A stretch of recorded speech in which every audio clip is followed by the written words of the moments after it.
นับสนุนโดยแอปวันดีคอนเทนต์จริตไทยเพื่อคนไทยดาวน์โหลดได้แล้ววันนี้ยาแคปซูลขมิ้นชันอุ้ยอันบรรเทาอาการท้องอืดท้องเฟ้อ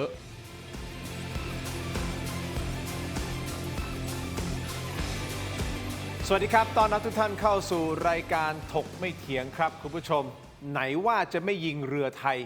อันนี้คือเป็นประโยคนะครับที่ออกมาจากใจของลูกเรือคนไทยที่อยู่บนเรือมายุรีนารีนะครับคุณผู้ชมครับที่ถูกทางการของ IRGC ก็คืออิหร่านเนี่ยเขาออกมายอมรับว่าเป็นคนยิงนะฮะคุณผู้ชมครับตอนนี้ลูกเรือ3คนยังสูญหายอยู่นะครับซึ่งความพยายามในการตามหาอีก3คนบนเรือที่ลำใหญ่มากๆเขาบอกมันมืดมากข้างในนะครับยังมีความพยายามในการช่วยเหลือหาอีก3ท่านนะครับเราก็หวังว่าขอให้ปลอดภัยและประธานาธิบดีโดนัลด์ทรัมป์เองก็ประกาศชัยชนะบอกว่าชนะตั้งแต่ชั่วโมงแรกแล้วนะครับของปฏิบัติการแต่ชัยชนะของประธานาธิบดีโดนัลด์ทรัมป์มันเป็นแค่ชัยชนะหน้าสื่ออย่างใช่หรือไม่หลังฉากข้อเท็จจริงในพื้นที่จริงตกลงชนะอย่างที่ประธานาธิบดีโดนัลด์ทรัมป์พยายามที่จะสื่อออกมาหรือไม่แล้วไหนบอกว่าก่อนหน้านี้สหรัฐอเมริกาจะคุ้มกันเรือไม่ว่าจะเป็นเรือบรรทุกสินค้าเรือบรรทุกน้ำมันเนี่ยผ่านช่องแคบฮอร์มุสเดี๋ยวจะคุ้มกันเองแต่ตอนนี้ถ้าไปดูตัวเลขนะครับมีการไปโจมตียิงเรือที่พยายามที่จะผ่านช่องแคบฮอร์มุสเนี่ย10 กว่าลำแล้วนะครับหนึ่งในนั้นก็คือเรือของคนไทยละครับคุณผู้ชมครับแล้วใครจะไปคิดครับว่ากระสุนที่ยิงกันที่อิหร่านที่ตะวันออกกลางคุณผู้ชมครับมันยิงตรงมาถึงกระเป๋าของคนไทยวันนี้แล้วนะฮะผมยกตัวอย่างง่ายๆทีมงานผมบอกพี่หนูมีพร็อพให้โชว์คุณผู้ชมนิดนึงแล้วกันเพื่อไม่ให้เป็นการเสียน้ำใจของน้องๆของผมทีมงานของผมนะฮะพร็อพนี่ฮะเห็นไหมนี่คุณผู้ชมถุงพลาสติกใส่ข้าวแกงแบบนี้แล้วครับแล้วก็หนังยางแบบนี้จ่อขึ้นราคาแล้วนะครับขึ้นราคาแล้วนะถุงพลาสติกเนี่ยฮะขึ้นราคารวดเดียว24 บาทครับ24 บาทฮะหนังยางนี่ขึ้นไปอีก10 บาทฮะของแพงทั่วแผ่นดินแน่นอนวันนี้เอาแหละเราจะจัดการกับสถานการณ์แบบนี้อย่างไรเดี๋ยววิเคราะห์กันนะครับ2ท่านที่ให้เกียรติรายการวันนี้นะผมขออนุญาตแล้วกันในฐานะที่ท่านเพิ่งมารายการถกไม่เถียงเป็นครั้งแรกแต่ผมเคยพูดคุยกับท่านก่อนหน้านี้นะเคยสัมภาษณ์ท่านก่อนหน้านี้นะครับแต่ถกไม่เถียงเป็นครั้งแรกที่ได้รับต้อนรับนะฮะอาจารย์ภาควิชารัฐศาสตร์คณะสังคมศาสตร์มหาวิทยาลัยศรีนครินทรวิโรจน์นะครับผู้ช่วยศาสตราจารย์มาโนชอารีครับสวัสดีครับสวัสดีครับอีกท่านหนึ่งนะครับเป็นนักวิเคราะห์การเมืองและอินฟลูเอนเซอร์นะฮะรวมถึงจะเป็นผู้ที่ลงไปแข่งขันนะครับในการชิงตำแหน่งนะผู้ว่ากทมนะครับดร.มฤิกาบุญมีตระกูลมหาสุขครับสวัสดีครับขอบคุณทั้ง2ท่านที่ให้เกียรติรายการถกไม่เถียงนะครับเดี๋ยวเราวิเคราะห์กันอย่างนี้นะฮะอาจารย์มาโนชครับผมเอาประเด็นแรกก่อนได้ไหมฮะเรือมยุรีนารีนะครับคุณผู้ชมครับก่อนที่จะไปวิเคราะห์มิติต่างๆอัปเดตสถานการณ์กันก่อนภาพเมื่อวานนี้นะครับเราเปิดนะเข้าใจว่าน่าจะเป็นรายการแรกๆนะฮะที่เปิดภาพความเสียหายนะครับจากกรณีที่เรือบรรทุกสินค้าสัญชาติไทยถูกโจมตี2 ครั้งนะครับบริเวณท้ายเรือและห้องเครื่องขณะแล่นผ่านช่องแคบฮอร์มุสเมื่อเวลาประมาณ 11:35 นาทีโดยประมาณนะฮะนี่คือเวลาตามประเทศไทยเป็นเหตุที่ให้เกิดไฟไหม้รุนแรงในห้องเครื่องลูกเรือ20 คนปลอดภัยดีนะครับก็คือมีการอพยพถูกช่วยออกไปที่ประเทศโอมานแต่สูญหาย3 คนครับซึ่งเป็นคนไทยที่เข้าเวรอยู่ในห้องเครื่องโดยล่าสุดครับในประเด็นนี้ท่านรักษาการอธิบดีกรมสารนิเทศและรองโฆษกกระทรวงการต่างประเทศนะครับคุณปานิดลปัดฉิมสวัสดิ์แถลงที่ศูนย์บริหารและติดตามสถานการณ์สู้รบในภูมิภาคตะวันออกกลางหรือว่าสบกแถลงในวันนี้คุณผู้ชมไปดูแถลงนิดนึงนะครับเอาหัวใจสำคัญบอกว่าการช่วยเหลือลูกเรืออีก3 คนตอนนี้อยู่ระหว่างส่งทีมค้นหาคงต้องรอฟังการดำเนินการของกองทัพเรือโอมานแต่เท่าที่ทราบการช่วยเหลือมีอุปสรรคเนื่องจากว่าเรือมีขนาดใหญ่มากและข้างในมืดมากแต่กองทัพเรือโอมานก็จะพยายามให้ความช่วยเหลืออย่างเต็มที่นะครับคุณผู้ชมและยังมีคลิปบางช่วงบางตอนของลูกเรือชาวไทยหลังถูกโจมตีด้วยเดี๋ยวจะเปิดให้คุณผู้ชมดูนะครับและท่านได้พูดเพิ่มเติมบอกว่ารวมถึงขณะนี้ยังไม่สามารถยืนยันได้ว่าเรือพาณิชย์ของไทยถูกโจมตีด้วยอาวุธประเภทใดทราบเพียงว่าถูกโจมตีด้านท้ายเรือซึ่งบังเอิญว่าลูกเรือไทยทั้ง3 คนอยู่ใกล้กับห้องดังกล่าวส่วนที่มีสื่อไทยรายงานข่าวว่าลูกเรือ2 ใน 3เสียชีวิตแล้วนั้น ตอนนี้ท่านพูดอย่างนี้นะครับบอกว่ายืนยันว่ายังไม่ได้รับรายงานในเรื่องนี้ครับ นี่คือท่าทีของประเทศไทยที่มีต่อเหตุการณ์ที่รุนแรงที่เกิดขึ้นต่อเรือพาณิชย์ของเรา เดี๋ยวไปฟังเสียงบางช่วงบางตอนของการแถลงประท้วงของท่านปณิดลครับประเทศไทยจึงขอเรียกร้องให้ทุกฝ่ายใช้ความอดทนอดกลั้นอย่างถึงที่สุดรวมทั้งขอประท้วงความรุนแรงที่เกิดขึ้นต่อเรือพาณิชย์และแสดงความห่วงกังวลในเรื่องนี้ด้วยครับโดยในช่วงเช้าวันนี้กระทรวงการต่างประเทศได้เชิญเอกอัครราชทูตอิหร่านประจำประเทศไทยมาพบเพื่อหารือข้อเท็จจริงในประเด็นนี้ด้วยนะครับและในช่วงเย็นวันนี้ท่านรัฐมนตรีว่าการกระทรวงการต่างประเทศก็จะหารือทางโทรศัพท์กับรัฐมนตรีว่าการกระทรวงการต่างประเทศของโอมานเพื่อขอบคุณรัฐบาลโอมานที่ให้ความช่วยเหลือลูกเรือไทยและติดตามความคืบหน้าของลูกเรืออีก3 คนด้วยครับคุณผู้ชมครับทางกองกำลังพิทักษ์ปฏิวัติอิสลามอิหร่านหรือว่า IRGC นะครับเปิดเผยบอกอิหร่านได้โจมตีเรือสินค้าสัญชาติไทยโดยอ้างว่าเรือทั้ง2 ลำเพิกเฉยต่อคำเตือนของกองทัพเรืออิหร่านเองอาจารย์ผมถามแบบตรงไปตรงมานี่คือเรือสินค้านะครับแล้วผมเชื่อว่าเทคโนโลยีเองก็ตามทั้งอิหร่านเองเขาก็ต้องรู้ว่านี่คือเรือสินค้าไม่ใช่เรือน้ำมันแล้วเป็นของสัญชาติไทยด้วยแต่เขายังโจมตีกำลังส่งสัญญาณให้สหรัฐใช่ไหมครับบอกว่านี่ไงต่อให้เรืออะไรที่ผ่านมาไม่ฟังอ้วจากกันครับประเด็นแรกเลยเนี่ยตอนนี้มันคือสงครามระหว่างอิหร่านสหรัฐอเมริกาและอิสราเอลในทางตรงนะฮะประเด็นที่2ก็คือว่าวันนี้เนี่ยนะฮะอิหร่านเขามองเรื่องความมั่นคงของเขาเป็นหลักใช่ไหมฮะดังนั้นเราจึงเห็นว่าเขาปิดช่องแคบฮอร์มุสซึ่งการปิดช่องแคบฮอร์มุสเนี่ยมันไม่ใช่อาวุธทางเศรษฐกิจหรือการปิดกั้นสกัดกั้นน้ำมันอย่างเดียวมันคือการไม่ให้สหรัฐอเมริกาเนี่ยนะครับเอาเรือเข้าไปขึ้นฝั่งเขาได้ใช่ไหมฮะหรือเรือพันธมิตรของสหรัฐอเมริกาที่จะผ่านมาแถวนี้แล้วอาจจะสอดแนมหรืออะไรต่างๆเพราะฉะนั้นถ้ามองในมุมของอิหร่านเนี่ยนะครับเขาก็จะห่วงเรื่องความมั่นคงของเขาก่อนนะแต่แน่นอนว่าในมุมของไทยเราเนี่ยก็เสียใจกับสิ่งที่เกิดขึ้นอย่างแน่นอนนะครับทีนี้ประเด็นก็คือว่าที่ผ่านมาเนี่ยเขาก็เตือนนะฮะว่าไม่ให้มีเรือลำไหนผ่านเลยถูกไหมฮะครับจนถึงขณะนี้เนี่ยเรือที่จะผ่านช่องแคบเฮอร์มุสได้ตามเงื่อนไขของอิหร่านเนี่ยมันมีอยู่แค่2แบบ2ประเภทเท่านั้นเองคือ1ก็คือว่าขออนุญาตเขาแล้วเขาให้ไปนะซึ่งเข้าใจว่าขณะนี้เนี่ยนะฮะเป็นประเทศเรือจากบังกลาเทศและอินโดนีเซียนะครับด้วยเหตุผลอะไรก็แล้วแต่เนี่ยเข้าใจว่าบังกลาเทศเนี่ยเคยช่วยเรือรบของอิหร่านที่ถูกสหรัฐอเมริกายิงก่อนหน้านี้นะครับที่ศรีลังกาเข้าไปด้วยอันนั้นเป็นเหตุผลที่ว่างั้นคุณไปได้คุณเป็นพันธมิตรกับเราคุณช่วยเราแต่ต้องขออนุญาตเขาก่อนแต่ต้องขออนุญาตก่อนนะฮะอันที่2คือถ้าประเทศอาหรับนะฮะหรือประเทศในแถบยุโรปนะครับประกาศไล่ทูตของสหรัฐและอิสราเอลออกจากประเทศเนี่ยอันนี้คุณก็ผ่านได้นะครับนอกเหนือจาก2กรณีนี้เนี่ยทางอิหร่านเขาไม่ยอมคำถามจึงมีว่าอิหร่านมีสิทธิ์ไหมนะฮะที่จะปิดแบบนี้ในทางกฎหมายระหว่างประเทศซึ่งผมคิดว่ามันมองได้2มุมนะครับคือกฎหมายทางทะเลเนี่ยนะฮะอนุสัญญาว่าด้วยกฎหมายทางทะเลเนี่ยเขาให้สิทธิ์ประเทศต่างๆในการถือครองดินแดนทางทะเลเนี่ย12 ไมล์ทะเลจากฝั่งออกไปถูกไหมฮะแต่ว่าอย่างไรก็ตามเนี่ยมันก็จะมีเส้นทางสากลอยู่ใช่ไหมครับน่านน้ำสากลที่สามารถใช้ขนส่งสินค้าได้เนี่ยอันนี้เป็นประเด็นนะว่าโอเคถ้ามันเป็นสากลเลยเนี่ยนะครับออกไปนอกเหนือ12 ไมล์ทะเลเนี่ยก็ใครจะเดินเรือก็ได้ถูกไหมฮะแต่ว่าอย่างไรก็ตามเนี่ยบริเวณช่องแคบฮอร์มุสเนี่ยมันถือว่าเป็นช่องแคบนะฮะดังนั้นภายใต้อนุสัญญาตัวเนี้ยเขาเรียกว่าเป็น transit passage ก็คือเป็นสิทธิในการผ่านอย่างต่อเนื่องนะครับซึ่งไม่สามารถที่จะปิดได้ถูกไหมฮะถ้าเรามองแบบเนี้ยในมุมของเราเนี่ยโอ้โหอิหร่านไม่ควรปิดไม่ได้เลยเคลมไม่ได้นี่ถูกไหมเคลมไม่ได้มันสากลสามารถที่จะผ่านได้แต่ถ้าใครอยากมองในมุมของอิหร่านเนี่ยเขาไม่ได้เขารับรองอนุสัญญากฎหมายทางทะเลตรงเนี้ยแต่เขาไม่ได้ให้สัตยาบันเพราะฉะนั้นเนี่ยเราก็กลับมาที่หลัก12 ไมล์ทะเลเนี่ยในมุมของอิหร่านเขามองว่า พูดง่ายๆก็คือเป็นถนนส่วนบุคคลที่ให้คนเนี่ยสัญจรไปมาได้ ทีนี้พอเกิดสงครามปั๊บเนี่ยเขาก็บอกว่าเฮ้ยอันนี้ความมั่นคงของเขาต้องมาก่อนเขาปิดเลย เพราะสหรัฐอเมริกาบอกว่าไงครับก่อนหน้าเนี้บอกว่าเดี๋ยวจะต้องพิจารณาส่งทหารหน่วยรบของอเมริกาเข้าไปในอิหร่านนะฮะเป็น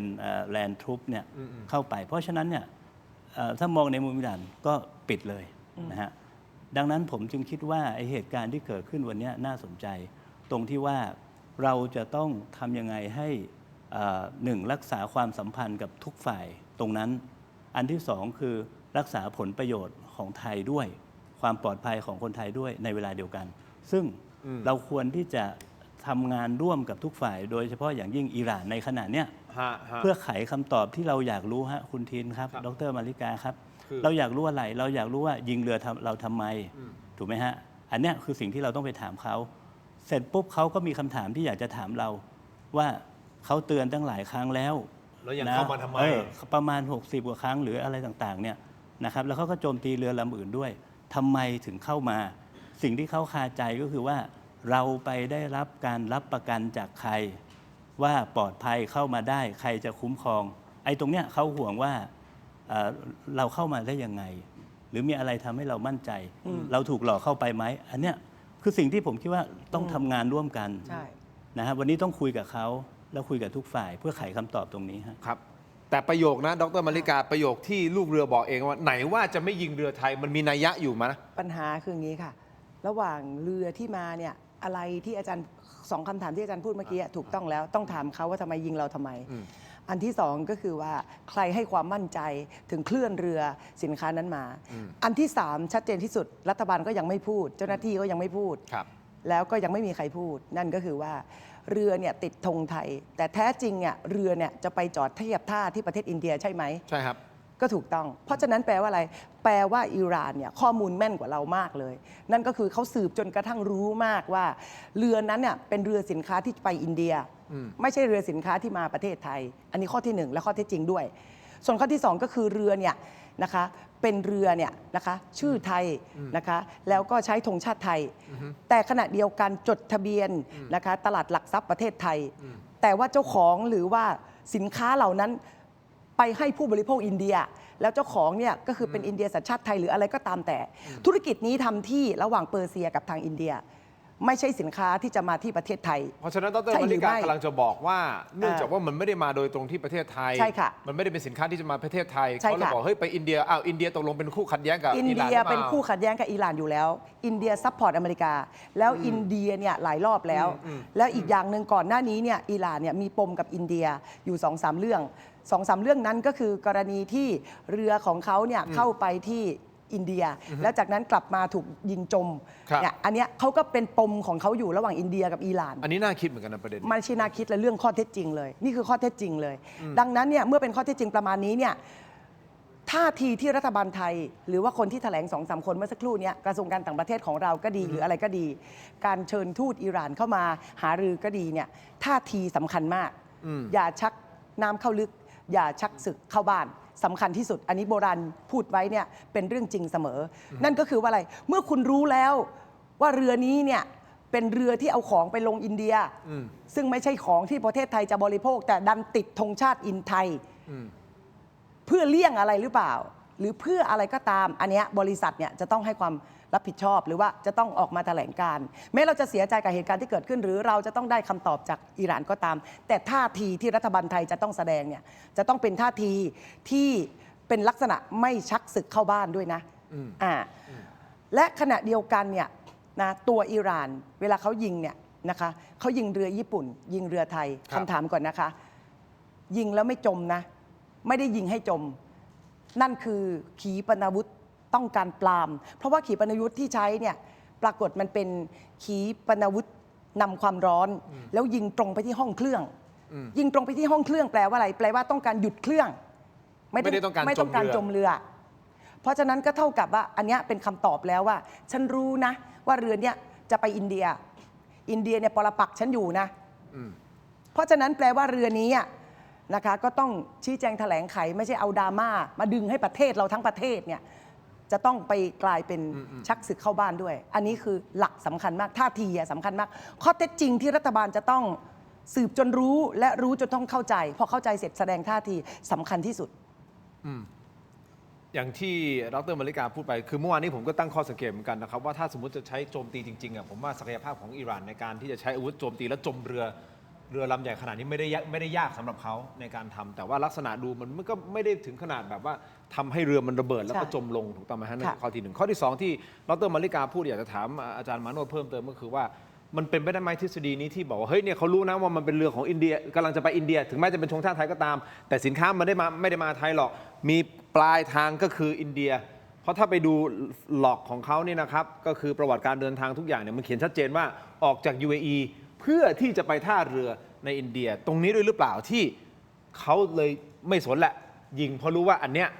ไม่ใช่พันธมิตรเขาแน่อินเดียหมายถึงอินเดียนะไม่ใช่หมายถึงอินเดียนะเป็นคู่กรณีกันอาจารย์มาโนชคิดเห็นอย่างไรในประเด็นนี้นี่คือคำถามแรกคำถามที่สองครับ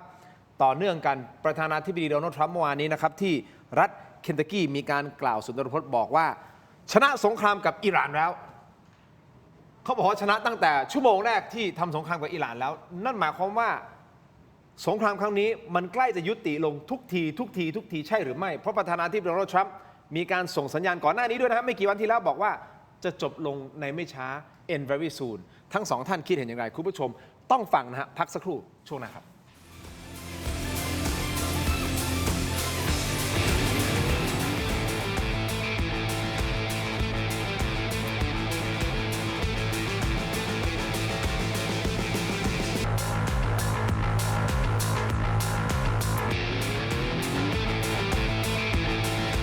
เรามาที่ถกไปถึงกันต่อนะครับเดี๋ยวขอต้อนรับก่อนนะครับนักวิชาการอิสระนะครับอาจารย์ศิโรจน์ คำไพบูลย์ครับสวัสดีครับอาจารย์ สวัสดีครับอาจารย์มาโนช สวัสดีครับ สวัสดีครับ มาพูดคุยกันอยากจะช่วยกันถกกันนิดนึงนะฮะคุณผู้ชมครับเมื่อสักครู่นี้ในเบรกแรกผมสรุปสั้นๆนะอาจารย์ศิโรจน์เรากำลังวิเคราะห์ในเรื่องของเรือมะยุรีนารีที่โดนอิหร่านยิงถูกต้องไหมครับก็มีการพูดคุยกันว่าทฤษฎีมันเกิดขึ้นอะไรยังไงทำไมเขาถึงยิงใช่ไหมครับเราก็ต้องถาม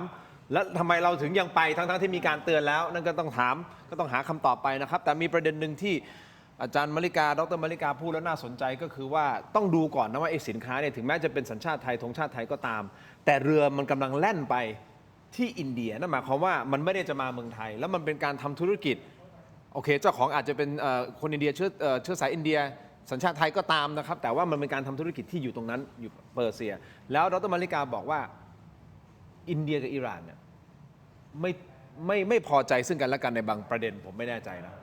ก็เลยถามอาจารย์มาโนชก่อนที่ไปให้อาจารย์ศิโรจน์วิเคราะห์เพิ่มเติมสิ่งที่ดรมาริกาวิเคราะห์ก่อนหน้านี้มันมีเหตุและผลเลยไหมครับว่าจริงๆแล้วเขารู้แล้วไอ้ลำเนี้ยไปอินเดียแน่นอนหรออินเดียเหรอคุณมีปัญหากับผมยิงเลยใช่หรือเปล่า ครับ มีโอกาสไหมเป็นอย่าง ที่ ทฤษฎี ด นี้ รมาริกาพูดมาเนี่ยเป็นประเด็นที่น่าสนใจมากนะฮะที่ผ่านมาเนี่ยระหว่างอิหร่านกับอินเดียเนี่ยนะฮะเขามีความสัมพันธ์ที่ดีกันมาโดยตลอด ผมเข้าใจว่าเป็นอย่างนั้นนะ ใช่ครับแล้วเขาก็ซื้อขายน้ำมันกันนะครับแต่ว่าในช่วงหลังเนี่ยนะครับโดยเฉพาะรัฐบาลปัจจุบันเนี่ย นั่นไง มันเริ่มที่จะ คุณโมดี เขาเรียกว่าขุ่นเคืองกันในใจนะฮะ Narendra ประมาณนั้น Modi เราจะเห็นได้ว่าในกรณีปัญหา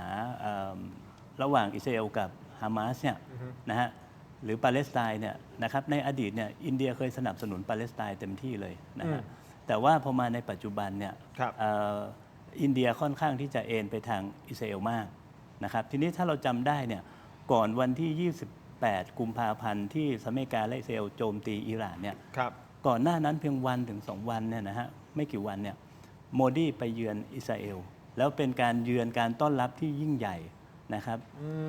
โมดีถึงกับประกาศว่าเขาเนี่ยยืนอยู่ข้างอิสราเอล โอ้นั่นไง นะฮะ ผู้นำสูงสุดของอินเดียไปประกาศแบบนั้น ใช่ฮะทีนี้มันก็คงจะทำให้อิหร่านเนี่ยรู้สึกไม่สบายใจไม่ไว้ใจประกอบกับเหตุผลที่ดรมาริกาพูดเนี่ยว่าตอนหลังมันมีเรื่องของเรือศรีลังกาเรื่องของอะไรอย่างเนี้ยนะครับก็เป็นไปได้นะครับว่ามันจะเป็นในลักษณะแบบนั้น แต่ว่าถ้ามองเข้าไปอีกเนี่ยเรือที่ออกมาจาก UAE แล้วไปอินเดียเนี่ยนะฮะมันบวกกรณีของ UAE ไปด้วย เพราะ UAE เนี่ยเป็นประเทศอาหรับนะ GCC ที่ปรับความสัมพันธ์กับอิสราเอลแล้วมีความสนิทสนมกันมากในช่วงหลังนะครับแล้วก็เข้าใจว่าเป็นตัวแทนของผลประโยชน์ของอิสราเอลในหลาย ๆ ประเทศใน นั่นไง ซูดานในเยเมน ในอีกหลายที่เลยเนี่ยเราจึงเห็นว่า UAE เนี่ยถูกโจมตีหนักถูกไหมฮะด้วยความสนิทกันเนี่ยไม่ว่าจะเป็นอินเดียที่สนิทกับอิสราเอล UAE ที่สนิทกับอิสราเอลเนี่ยมันจึงทำให้ประเด็นที่ดรมาริกาพูดเนี่ยน่าสนใจและไม่อาจมองข้ามได้นะครับนี่ประเด็นที่สองก็คือว่าทรัมป์ประกาศชนะแล้วเนี่ย ครับ แล้วก็บอกว่าชนะในชั่วโมงแรก ๆ อันที่น่าสนใจมากนะ ประเด็นนี้ด้วยเดี๋ยวจะ น่าสน ถาม ใจมาก อาจารย์ศิโรจน์ด้วย คือตอนแรกเนี่ยสหรัฐอเมริกาตั้งเป้าไว้ว่าต้องโค่นระบอบอิหร่านนะฮะเปลี่ยนระบอบ regime change ใช่ไหมครับทำลายขีปนาวุธอิหร่านอะไรต่างๆนานานะฮะแต่วันนี้ยังทำลายไม่ได้ถูกไหมครับคนก็เลยมองว่าการประกาศแบบเนี้ยคือการหาทางลงและทอดสะพานให้กับตัวเองนะฮะเป็นการส่งสัญญาณไปถึงอิหร่านด้วยไกลๆนะครับคือไอ้ตรงที่บอกว่าชั่วโมงแรกๆเนี่ยน่าสนใจมันตีความได้ว่าวันนี้สหรัฐอเมริกาลดเป้าหมายของตัวเองลงแล้วจากที่จะเปลี่ยนระบอบจะเอาอิหร่านให้หมดสิ้นซากเนี่ยกลายมาเป็นเหลือแค่สังหารตัวผู้นำเท่านั้นที่เขาเรียกว่าประสบความสำเร็จและชนะแล้วแต่ถ้าเราไปดูเงื่อนไขของอิหร่านเนี่ยนะครับวันนี้อเมริกาเคลมว่าชนะแล้วส่วนอิหร่านเองเนี่ยก็บอกพูดเหมือนตัวเองกำลังจะชนะนะฮะโดยยื่นเงื่อนไขว่าจะหยุดสงครามได้เนี่ยมี3 ข้อ 3 ข้อครับ ใช่ไหมฮะหนึ่งก็คืออิหร่านต้องยอมรับสิทธิอันชอบธรรมของอิหร่านก็ผมเข้าใจว่าสิทธิหลาย ๆ อย่าง เช่น การพัฒนาโครงการนิวเคลียร์เพื่อผลิตกระแสไฟฟ้าใช่ไหมฮะพลังงาน อันที่สองคือยอมรับในขีปนาวุธของอิหร่านนะสิทธิที่จะครอบครองเหมือนกับที่ประเทศอื่น ๆ สามารถมีได้ ครับ นะฮะประการที่สองก็คือต้องจ่ายค่าปฏิกรรมสงคราม ก็คือค่าเสียหาย ใช่ ก็พูด เพ ภา ราะ ษา ว่า ชวบ้ ไปบุก ง่ยๆ เขาก่อน ครับ ไอการที่จะเรียกค่าปฏิกรรมสงครามเนี่ยมันมีแต่คนที่แพ้เท่านั้นนะฮะที่จะต้องจ่าย เพราะฉะนั้นอิหร่านเนี่ยมองว่าตัวเองเนี่ย ชนะ ชนะ ชนะ นะฮะประการที่3นะฮะก็คือจะต้องรับประกันว่าอิหร่านต่อไปนี้ต้องมั่นคงไม่มีใครมาลุกลานอีก โอเค ต้องได้รับการรับประกันความมั่นคงที่ชัดเจนเป็นรูปธรรม เพราะฉะนั้นเนี่ยตอนนี้2 ฝ่ายแข่งกันชนะอยู่ ก็ไม่รู้ใครชนะจริงหรือไม่จริงนะอาจารย์ศิโรจน์เอาประเด็นแรกก่อนนะฮะเรือไทยที่ถูกยิงอาจารย์มองในประเด็นนี้ไงเพราะ2 ท่านเขาแสดงความคิดเห็นไปแล้วนะครับเลยประเด็นของว่ามันเนื่องจากว่ามันเป็นสินค้าที่มันเทรดกันระหว่างเป็น UAE กับอินเดียไม่มีไทยเข้ามาเกี่ยวข้องถึงแม้จะเป็นเรือไทยก็ตามเนี่ยเขาไม่สนใจ เพราะว่าเขามองว่านี่เป็นอินเดีย ไม่ เป็น ค ไป รับ ได้ไหม ผมว่าประเด็นเนี้ย เป็นไปได้ไหมครับ ในแง่กฎหมายในประเทศมันค่อนข้างชัดเจนว่าเรือเนี่ยมันเป็นเรือไทยเจ้าของก็เป็นสัญชาติเป็นเชื้อชาติไทยสัญชาติไทยนะครับโอเคในแง่บรรพบุรุษเขาจะเป็นยังไงก็ตามแต่นะครับแต่ว่าเรือของบริษัท PSL เป็นบริษัทตลาดหลักทรัพย์ที่ผมว่าใหญ่มาก ครับ นะครับแล้วก็จดทะเบียนในตลาดหลักทรัพย์ไทยมานานมาก ครั ดั บ งนั้นกำเนิดดั้งเดิมเขาจะเป็นเชื้อชาติอะไรก็เรื่องหนึ่งนะครับแต่วันนี้เขาเป็นนักธุรกิจที่อยู่ในประเทศไทยนะครับนั้นเรือนี้เป็นเรือไทยปักธงไทยนะครับตามกฎหมายประเทศเนี่ยเรือที่ปักธงประเทศไหนก็ถือเป็นของประเทศนั้น ครับ ส่วนสินค้าข้างในจะเป็นอะไรอันนั้นไม่ได้ลดความเป็นสัญชาติหรือเชื้อชาติของเรือลง ไม่อย่างนั้นเนี่ยสมมติคุณทินนะครับมีเรือบรรทุกระวาง 50,000 ตันนะครับสมมติคุณทินเป็นคนอเมริกันนะครับแต่บังเอิญคุณทินบรรทุกขายในจีนแล้วถูกยิงนะครับจะบอกว่าเรือคุณทินบรรทุกในจีน เลยไม่ใช่เรืออเมริกันได้นะครับเป็นเจ้าของเรือกับสินค้าที่บรรทุกในเรือคนละเรื่องกัน สินค้าที่บรรทุกคือของซื้อของขายอะไรจะซื้ออะไรเนี่ยความเป็นของนะครับnational เรือนะผมคิดว่าเรื่องนี้ไม่ค่อยเป็นประเด็นเท่าไหร่นะครับก็คือว่าเรือเนี่ยเป็นของregister ในประเทศนะครับแล้วก็นักธุรกิจที่เป็นเนี่ยก็คือเป็นคนไทย ถึงเขาจะเป็นเชื้อชาติอะไรก็ตามประเทศไทยมันมีหลายเชื้อชาติอยู่แล้ว เข้าใจ ครับ ภาพนี้หรือเปล่าที่ ครับ อาจจะทำให้อิหร่านไม่พอใจหรือเปล่านี่คือใครคืออันนี้ผมเข้าไปในนี่ X ของเนเรนทราโมดีนะฮะก็คือท่านนายกรัฐมนตรีอินเดียเนี่ยนะครับโมดีท่านนี้คือใครเบนจามินเนตันยาฮูของ อิหร่าน อิ อิสราเอล เนี่ยฮะนี่ภาพที่ท่านเดินทางมีการนี่ท่านโพสต์เองนะใน X ของท่านนะฮะขออนุญาตเนี่ยนะฮะ ท่านโม หรือเปล่า ฆะแล้ว ใช่ไม่แน่ใจ ผมว่าต้องแยกเรื่องกัน ใช่แค่โพสต์เดียวนะหลายโพสต์ด้วยนะฮะครับแล้วยังมีการโทษนะครับมีคลิปด้วยไฮไลท์เนี่ยไปเยือนอย่างเป็นทางการเนี่ยอินเดียยังมากอดโอ้โหตบเนี่ยฮะเนี่ยธงชาติอินเดียใช่ไหมที่อาจารย์มาโนดพูดไปเมื่อสักครู่นี้ใช่ไหมครับว่าช่วงหลังๆไอ้ตรงนี้หรือเปล่าอิหร่านเห็นแล้วยิ่ง ผมว่า รู้สึกว่า ถ้า เฮ้ อย ย่างเงี้ย เดี๋ยว แล้ว ก่อนนะ บายกรณีที่เรือญี่ปุ่นโดนยิงด้วยได้ยังไงอะ อ่า ใช่ไหมครับผมว่าแยกสองเรื่องนะคือเรื่องท่าทีอินเดียกับอิสราเอลเนี่ยก็เรื่องหนึ่งนะครับ ครับ อินเดียสนิทเกินไปกับอิสราเอลอิหร่านไม่พอใจแน่ แต่การยิงเรือไทยนะครับซึ่งบังเอิญ เจ้าของเขาจะมีเชื้อชาติอีกเชื้อชาติหนึ่งก็เป็นเรื่องปกติประเทศเรามันมีคนหลากหลาย ถูกครับ เชื้อชาติอยู่แล้วเนี่ยผมว่าถ้าเอามาปนกันเนี่ยผมว่าอย่าลืมว่า โอเค ในเคสการยิง มี พ เห ร้อ ตุ ม มี กัน ผล เนี่ยใช่ไหมมันมีการยิงเรือญี่ปุ่นด้วยอะ หรือญี่ปุ่นก็ติดธงชาติอื่น แต่ว่าญี่ปุ่นเกี่ยวอะไรกับเรื่องโมดีใช่ไหม เรือญี่ปุ่นก็ติดธงชาติอื่น และญี่ปุ่นก็คือซัพพอร์ตอเมริกา อ๋อนี่ไงเอาเป็นว่าใครที่ปฏิบัติกับเขาอ่ะเขาไม่สนใจ แต่ อ่ะ ผมว่า สปอร์ตอเมริกา จะต้องพูดอย่างนี้ก่อนว่าในเคสนี้นะครับรัฐบาลไทยก็ต้องพูดให้ชัดว่าจุดยืนรัฐบาลไทยเป็นยังไงนะครับคือจะบอกว่า โอเค เรือธงชาติไทยเจ้าของเป็นจดทะเบียนในประเทศไทยไม่ใช่ของคนไทยแล้วปล่อยให้อิหร่านยิงผมว่าเคสนี้ไม่ได้ ไม่ได้ นะครับเรื่องนี้รัฐบาลก็ต้องชัดเจนนะครับว่าจุดยืนประเทศไทยในเคสนี้เป็นยังไง แล้วก็เป็นจุดยืนที่จะต้องทำให้เห็นว่าคือผมคิดว่ารัฐบาลจะต้องพูดกับสถานทูตอิหร่านให้ชัดว่าเราไม่สบายใจนะครับแต่ในการพูดให้ชัดก็ต้องระมัดระวังด้วยว่าอย่าสื่อสารให้อิหร่านเข้าใจว่าเราเป็นฝ่ายสหรัฐและอิสราเอลเราต้องแสดง เราเป็นกลาง เราต้องใช่แต่ในความเป็นกลางของเราเนี่ยนะครับเราต้องเป็นกลางแบบไม่ใช่หุบปากเงียบ แต่ต้องเป็นกลางโดยการพูดว่าในหลักการที่ถูกต้องเนี่ยเราวิจารณ์ทุกฝ่าย เช่น เราไม่เห็นด้วยกับการที่กองทัพฝ่ายปฏิวัติอิหร่าน ยิงเรือพลเรือน ต้องย้ำว่านี่คือเรือพลเรือน ถูกครับ นะครับคุณยิงไม่ได้ เรื่องนี้รัฐบาลไทยต้องพูดนะครับพูดปุ๊บอิหร่านจะคิดว่าคุณเข้าข้างสหรัฐอิสราเอลหรือเปล่าเพราะฉะนั้นเราต้องพูดเรื่องอื่นด้วยคู่ขนานกันไปว่าประเทศไทยวันนี้ขอเรียกร้องว่า สิ่งหนึ่งที่เราอยากจะเห็นนะครับก็คือสหรัฐอิสราเอลต้องหยุดโจมตีอิหร่าน แล้วถ้าไม่มีปัญหาอะไรเช่นสมมติคุณคิดว่าอิหร่านมีเรื่องนิวเคลียร์ซึ่งผมคิดว่าเป็นข้อกล่าวหามากกว่าเนี่ยนะครับคุณใช้กลไกคณะมนตรีความมั่นคงสหประชาชาตินะครับซึ่งเป็นสิ่งที่สหรัฐสมัยบุชเคยใช้ตอนทำสงครามอิรักนะครับบุชตอนทำสงครามอิรักไม่ได้บุกไปเฉยๆแต่บุชใช้เวลายาวนานมากในการคอนวินส์ในการล็อบบี้คณะมนตรีความมั่นคง ครับ ผมว่าไทยสามารถแสดงท่าทีเป็นกลางโดยการพูดหลักการว่าต่างฝ่ายต่างทำไม่ถูก ในกรณีอิหร่านคุณยิงเรือพลเรือนไม่ได้ ในกรณีสหรัฐคุณถือสิทธิ์อะไรไปถล่มอิหร่านใช่ไหมครับ เราสามารถใช้คณะมนตรีความมั่นคง UN เป็นเครื่องมือได้ เรื่องแบบนี้ไทยต้องพูด แล้วเราจะได้หน้าได้ตาว่าเราเป็นชาติที่เป็นผู้นำในภูมิภาคนี้ด้วย และเป็นกลางด้วย เพราะเราพูดตามหลักการ ใช่ไหมเราไม่ได้จะไปเข้าข้างใคร เราไม่ได้อยู่ในความขัดแย้งอ่ะ ใช่ อย่าดึงเราเข้าไปอยู่ในความขัดแย้ เรา ง พูด ให้ ตา เลือ ม ก หลั ฝ่าย การ เพราะเมื่อพูดตามหลักการเนี่ยเราไม่ผิดอะไรเลย โอเค อย่างนี้นะครับผมขออนุญาตไปที่ทรัมป์นิดนึงก่อนที่จะไปที่ดรมาริกาคุณผู้ชมครับ เมื่อวานนี้นะครับผมย้ำอีกครั้งหนึ่งประธานาธิบดีโดนัลด์ทรัมป์ของสหรัฐอเมริกาได้กล่าวสุนทรพจน์ที่รัฐเคนตักกี้ประกาศชัยชนะของสหรัฐอเมริกาบอกว่าอย่างนี้ครับชนะสงครามกับอิหร่านแล้ว พร้อมบอกด้วยว่ากองกำลังสหรัฐทำลายอิหร่านไปเกือบหมด โดยอ้างว่าเรือรบอิหร่านทั้งหมดเนี่ย58 ลำถูกทำลาย และปฏิบัติการประสบความสำเร็จตั้งแต่ชั่วโมงแรก อย่างไรก็ตามนะครับเขาไม่ได้ตอบคำถามผู้สื่อข่าวครับ ถามว่ายังเชื่อหรือไม่ว่าสงครามจะยุติภายใน 4 สัปดาห์ตามที่ท่านประธานาธิบดีโดนัลด์ทรัมป์เคยประกาศเอาไว้ เคยพูดไว้ก่อนหน้านี้ ไปฟังเสียงบางช่วงบางตอนช่วงนี้ครับ Is that a great name? Well, it's only good if you win. You know, you can only do. And we've won. Let me tell you, we've won. You know, you never like to say too early you won. We won. We won the bet. In the first hour, it was over. But we won. But they gave me a list of names at general. Sir, you can pick the name you'd like, sir. I said, the name of what? The name of the attack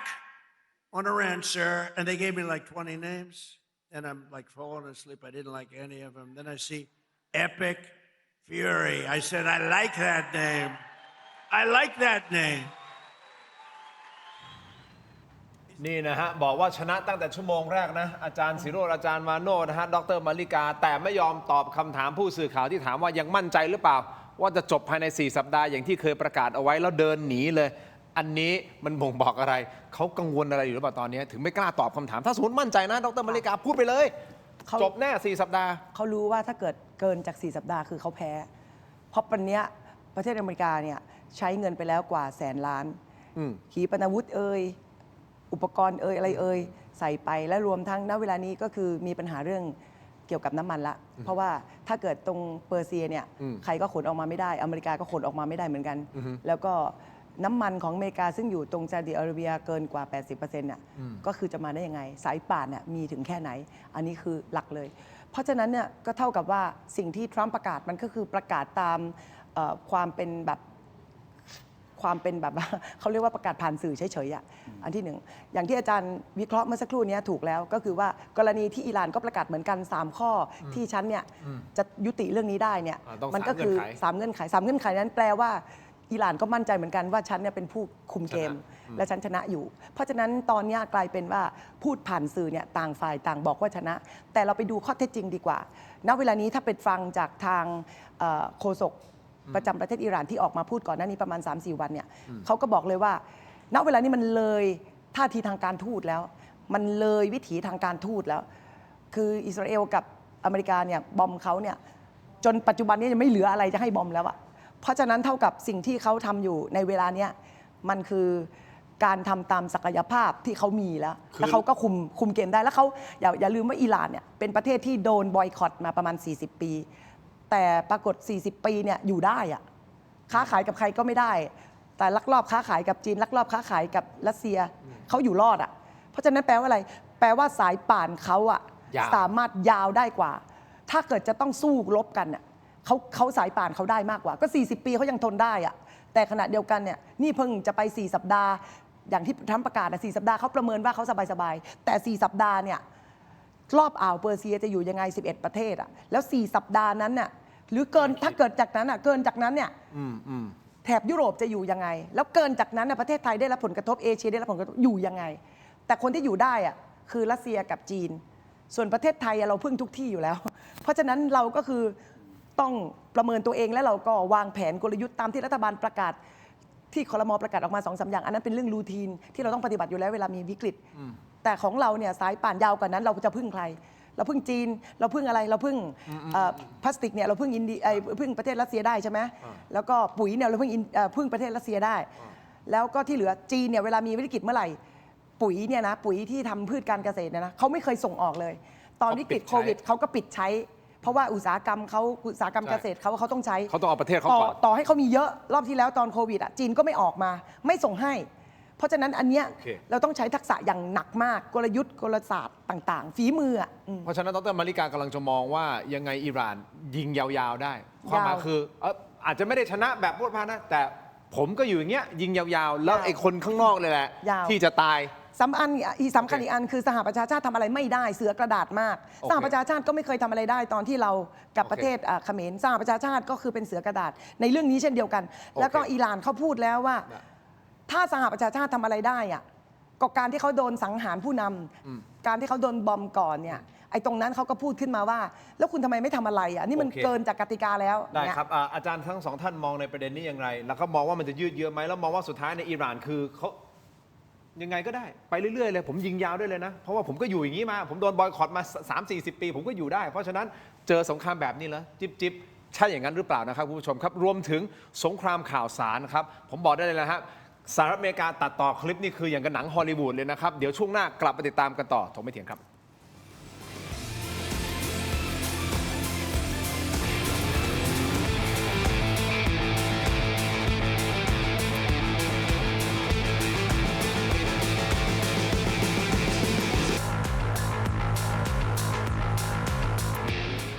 สนับสนุนโดย ยาท่าน้ำขาวหารคู่ 49 บาท ฝาสีฟ้า มีตัวยาฟีนิลซาลิซิเลตไอเฮิร์บชูการ์ฟรี ชุ่มคอ มีสารสกัดสมุนไพร 4 ชนิด ต่อนะครับถกไม่เถียงครับ ยังอยู่อาจารย์มาโนดอาจารย์ซิโรจน์นะครับ แล้วก็ดรมาริกา คุณผู้ชมครับ ก่อนที่จะไปเรียนถามอาจารย์ทั้งสองท่านเกี่ยวกับประเด็นว่าอิหร่านเนี่ย สุดท้ายสุดเนี่ยเขาสามารถที่จะยืนพื้นได้ ยืนระยะยาวได้ เพราะเขาไม่กลัวหรอกเขาไม่สนหรอกทำให้สหรัฐและพันธมิตรของสหรัฐอาจจะเหนื่อยในการสู้สงครามครั้งนี้ อาจารย์มองในประเด็นนี้อย่างไรนะครับ ก่อนที่จะไปตรงนั้นฮะคุณผู้ชมครับมาอีกประเด็นหนึ่งนิดหนึ่งสั้นๆฮะเพราะมันจะเสริมในสิ่งที่ผมคิดว่าอิหร่านเขาคิดอยู่ก็คือ จัดมาเหอะอ้วไม่กลัว ก็คือเมื่อเวลา 19 นาฬิกา 20 นาทีของวันที่ 11 เมื่อวานนี้นะครับประมาณ 1 ทุ่ม 20 นาทีตามเวลาประเทศไทย ท่านพลเรือตรีอาลีเรซาทังซีรีนะฮะเป็นผู้บัญชาการกองทัพเรือแห่งกองกำลังพิทักษ์การปฏิวัติอิสลามของอิหร่านก็คือ IRGC ออกแถลงการผ่านแพลตฟอร์ม X นะฮะแถลงแบบดุเดือดคุณผู้ชมมีการแปลนะแปลเป็นภาษาไทยบอกงี้ฮะหัวใจสำคัญ มีใครไปให้ความมั่นใจกับบรรดาเรือสินค้า ว่าจะสามารถเล่นผ่านช่องแคบฮอร์มุสได้อย่างปลอดภัยงั้นหรือ เรื่องนี้คงต้องไปถามลูกเรือของเรือ Express Rome และเรือมยุรีนารีดูเอาเอง เพราะวันนี้พวกเขาหลงเชื่อคำสัญญาจอมปลอม เพิกเฉยต่อคำเตือนของเรา และพยายามจะเล่นผ่านช่องแคบ แต่สุดท้ายก็ถูกสกัดจับเอาไว้ได้ และขอประกาศให้ทราบว่า เรือทุกลำที่ต้องการจะเล่นผ่านช่องแคบนี้ จะต้องได้รับอนุญาตจากอิหร่านเท่านั้น แข็งกร้าวมากนะครับ โดยมีรายงานจากสำนักข่าวต่างประเทศว่าก่อนเข้าสกัดกั้น หรือว่าโจมตีทางกองทัพเรือเซปา ซึ่งเป็นหน่วยรบพิเศษทางทะเลของ IRGC ส่งสัญญาณวิทยุเตือนให้เปลี่ยนเส้นทางนะครับ เดี๋ยวไปฟังเสียงบางช่วงบางตอนของการส่งสัญญาณนี้ครับ ฟังครับ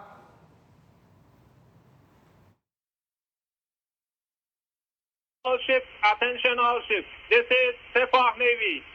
Iran's Islamic Revolutionary Guard Corps Navy. From now on, all navigating through the Strait of Hormuz is forbidden. No ship in every type is not allowed to pass from the Strait of Hormuz till next notice. This is Sepah Navy, out. All ships... นี่นะฮะ เป็นบางช่วงบางตอนอาจารย์มาโนดอย่างนี้คือเขาชัดเจนละเขาอยู่ยาวแน่เขายิงยาวแน่เขาไม่สนใจขนาดเรืออะไรก็แล้วแต่ท่านเตือนนะส่งสัญญาณเตือนด้วยเขาอยู่ยาวเขามองงั้นอาจารย์คิดยังไง ครับคืออย่างแรกเลยเนี่ยที่เขาประกาศเตือนเนี่ยนะฮะก็สอดคล้องกับที่ผมพูดในตอนต้นนะฮะว่าสิ่งที่เขาทำเนี่ยนะฮะมันอยู่ในช่วงสงคราม ครับ นะครับเพราะฉะนั้นเนี่ยไม่ว่าจะเป็นเรือทหารที่เข้าไม่ได้เลยนะฮะเรือรบเนี่ยหรือเรือพาณิชย์เรือพลเรือน ครับ สินค้าทั่วไปเนี่ยนะเขาก็ไม่ให้ผ่าน เนื่องจากเขากังวลเรื่องความปลอดภัย ครับ นะฮะแล้วก็ข่าวสารของเขาตรงนั้นเนี่ยมันเซนซิทีฟรวมทั้งเรื่องผลประโยชน์ของเขาที่เขาคิดว่าจะสู้ยาวเนี่ยเขาต้องสกัดผลประโยชน์และอิทธิพลของฝ่ายศัตรูถูกไหมฮะดังนั้นเราจึงเห็นว่าเขาเลือกที่จะปิดตรงเนี้ยเพื่อไม่ให้น้ำมันหรือสินค้าใดๆเนี่ยที่มันจะไปตกอยู่ในมือของสหรัฐอเมริกาหรืออิสราเอลศัตรูเขาเนี่ยผ่านออกไปได้นะเช่นเดียวกันนะครับกรณีที่เรารบกับกัมพูชาเนี่ยใช่ไหมฮะเราปิดพรมแดนอันนั้นมาตรการหนึ่ง ปิดด่าน เรา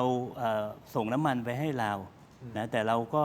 ไม่สบายใจว่ากลัวจะส่งต่อไปให้กัมพูชาหรือเปล่า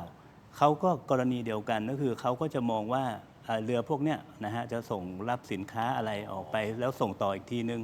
น้ำมันยังไงหรือเปล่า อันนี้ประเด็นที่หนึ่งเพราะเขาต้องการสู้ยาว โอเค ถ้าสู้ยาวมันเป็นเรื่องอะไรฮะเรื่องเศรษฐกิจคุณทินจะเห็นได้ว่าฝั่งอิหร่านเนี่ยพยายามจะยื้อเกมยาว แต่ฝั่งสหรัฐอเมริกาเนี่ยพยายามจะบอกว่าให้จบเร็วที่สุด อยากจบ เพราะว่าถ้ายิ่งยาวเนี่ยหนึ่งเขากระทบต่อพลังงานของเขาราคาขึ้นน้ำมันอะไรต่างๆในอเมริกาขึ้นแล้วใกล้เลือกตั้งแล้วเนี่ยแย่แน่ เลือกตั้งกลางเทอม กลางเทอมเนี่ยโดนัลด์ทรัมป์แย่แน่ถูกไหมฮะแต่ยิ่งไปกว่านั้นเนี่ยปรากฏว่าถ้ายื้อเกมยาวเศรษฐกิจมีปัญหามากๆราคาน้ำมันสูงขึ้นเนี่ยใครได้ประโยชน์ฮะรัสเซียที่ส่งออกน้ำมันโอ้สบายเลยถูกไหมฮะสหรัฐอเมริกาก็ไปผ่อนคลายการส่งออกให้กับรัสเซียละใช่ไหมฮะเพราะฉะนั้นเนี่ยทำไมเขาถึงยื้อเกมยาว เพราะว่าวันนี้อิหร่านไม่ใช่ประเทศที่ยืนอยู่โดดๆเพียงแต่ว่าอิหร่านเนี่ยมาถึงขณะเนี้ยอาจจะต้องยอมเจ็บหนักที่สุด แต่ข้างหลังอิหร่านเนี่ยมีจีนมีรัสเซียอยู่ ที่ถ้าสมมุติว่าเกมในตะวันออกกลางเนี่ยมันพลิกมันจบเนี่ยอิหร่านเดิมพันสูงมาก ถ้ามีการเปลี่ยนแปลงขึ้นมันเปลี่ยนแปลงภูมิศาสตร์ของตะวันออกกลางและของโลก เดิมพันมันสูงมาก เพราะฉะนั้นเนี่ยมันจึงสู้ไปด้วยกันระหว่างอิหร่านพันธมิตรและจีนและรัสเซียในระยะยาวเพื่อที่จะโค่นสหรัฐอเมริกาเพื่อที่จะจัดระเบียบในภูมิภาคและ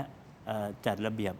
โลกใหม่ ซึ่งตรงเนี้ยผมคิดว่ามันสำคัญมาก ๆ ที่จะทำให้เกมเนี่ยยื้อออกไป โอเค งั้นเดี๋ยวผมได้พูดคุยเพิ่มเติมในประเด็นนี้แต่อยากให้อาจารย์ศิโรจน์แสดงความคิดเห็นตรงนี้นิดนึงครับก่อนที่เราจะจบในการในช่วงของทีวีอาจารย์คิดยังไงในประเด็นนี้เรื่องของการยิงยาวของอิหร่านเป็นเกมอย่างที่อาจารย์มาโนดพูดมา คืออิหร่านเนี่ยเขาต้องยืนระยะให้ได้แน่ๆเพราะว่าเขาเป็นฝ่ายถูกรุกรานใช่ไหมในมุมมองของเขาเนี่ยเขาอยู่ถูกรุกราน แล้วเขาก็เป็นฝ่ายที่ถูกละเมิดจริงๆนะครับการที่สหรัฐบินเข้ามานะครับแล้วก็มีการฆ่าผู้นำสูงสุดของอิหร่านเนี่ยนะครับมันคือการลอบสังหารนะครับมันผิดกฎหมายระหว่างประเทศมันผิดทุกอย่างในโลกนี้อยู่แล้วนะครับคุณไม่มีสิทธิ์ที่จะบินเข้าไปในประเทศไหนแล้วฆ่าผู้นำประเทศนั้นนะครับต่อให้คุณคิดว่าผู้นำประเทศนั้นเลวแค่ไหนก็ตาม คุณไม่มีอำนาจในการทำนะครับสิ่งที่ทรัมป์ทำในกรณีนี้นะครับมันผิดกฎหมายเหมือนกับคนไทยบ่นนะครับว่าคุณเซ็นยุให้เราเปลี่ยนแปลงทางการเมืองภายในประเทศเวลาคนไทยทะเลาะกันไอ้นี่มันก็แบบเดียวกันทรัมป์นะครับมีอ agenda เรื่อง regime change อยากจะเห็นอิหร่านเปลี่ยนแปลงภายในประเทศเพราะฉะนั้นยังไงก็ตามอิหร่านเขาต้องสู้อยู่แล้วคนอิหร่านเขามีเซนส์เรื่องชาตินิยมสูงนะครับแล้วอย่าลืมว่าการที่ประเทศหนึ่งเขาปกป้องตัวเองมาเป็นเวลาครึ่งศตวรรษโดยที่เขารู้ว่าสหรัฐอเมริกาซึ่งเป็นมหาอำนาจที่แข็งแรงที่สุดในครึ่งศตวรรษเนี่ยนะครับต้องการกำจัดเขา นะคือสหรัฐต้องการกำจัดอิหร่านนะครับต้องการล้มล้างระบบการปกครองอิหร่านมาตั้งแต่ day one ของการเกิดการปกครองของสาธารณรัฐอิหร่านแล้วนะครับเพราะว่าสาธารณรัฐอิหร่านรอบนี้เกิดขึ้นเพื่อต่อต้านพระเจ้าซาร์ซึ่งเป็นกษัตริย์หุ่นเชิดที่สหรัฐหนุนขึ้นมา เพื่อล้มผู้นำที่มาจากการเลือกตั้งของอิหร่านอีกทีนึง ครับ เพราะฉะนั้นอิหร่านรู้ว่าเขาสู้กับอเมริกามาครึ่งศตวรรษดังนั้นอเมริกาฆ่าผู้นำเขาเนี่ยอิหร่านเขาสู้ตายแน่นอน อย่างนี้ฮะทั้ง 3 ท่านนะครับ ฝั่งหนึ่งต้องการจบเกมเร็ว อีกฝั่งหนึ่งไม่ต้องการจบเกมเร็ว ถ้ายิ่งลากยาวเท่าไหร่ ยิ่งเป็นประโยชน์กับตัวเขาและอีกฝั่งหนึ่งจะพังแน่นอน เพราะเราลากอย่างนี้แล้วมันไม่ใช่แค่พังฝั่งนี้นะพังกันทั่วโลกนะอย่าลืมที่ผมเปิดรายการมานี่ถุงพลาสติกขึ้นราคาแล้วนะฮะ เนี่ยไม่ได้พลาสติกเข้าไม่ได้แล้วตอนนี้ หนังสติ๊กก็ขึ้นราคาในประเทศไทยนี่คือกระสุนที่เขายิงกันตรงนั้น แต่มันมากระทบกระเป๋าตังค์ของประเทศไทย ใช่ สแกน QR Code หน้าจอตอนนี้ครับ ไปที่ออนไลน์ของเราเลยนะครับเทเลดิจิทัลใน YouTube Facebook ถกไม่เถียงเดี๋ยวไปพูดคุยกันต่อไปวิเคราะห์กันต่อนะครับ และยังมีคลิปของสหรัฐอเมริกาที่ตัดต่อออกมาน้องๆทีมงานเราพูดนะในมุมของครีเอทีฟในมุมของการทำรายการเนี่ยสหรัฐตัดคลิปแบบเหมือนหนังฮอลลีวูดเลยฮะอันนี้คือสงครามข่าวสารการสื่อสารอีกรูปแบบหนึ่งเป็นยังไงไปต่อกันในออนไลน์ทีวีขอบคุณก่อนครับ ค่ะ ขอบคุณครับขอบคุณครับ เจอกันในออนไลน์ถกไม่เถียงครับสวัสดีครับ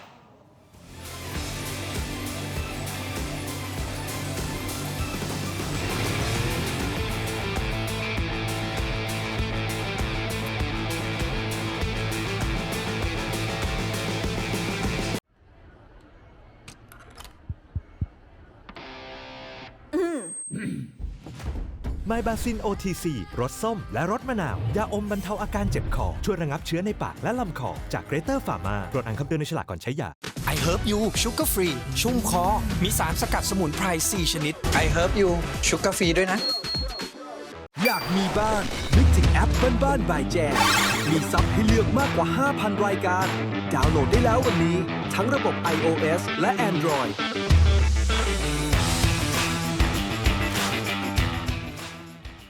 I Herb You Sugar Free ชุ่มคอ มีสารสกัดสมุนไพร 4 ชนิด I Herb You Sugar Free ด้วยนะ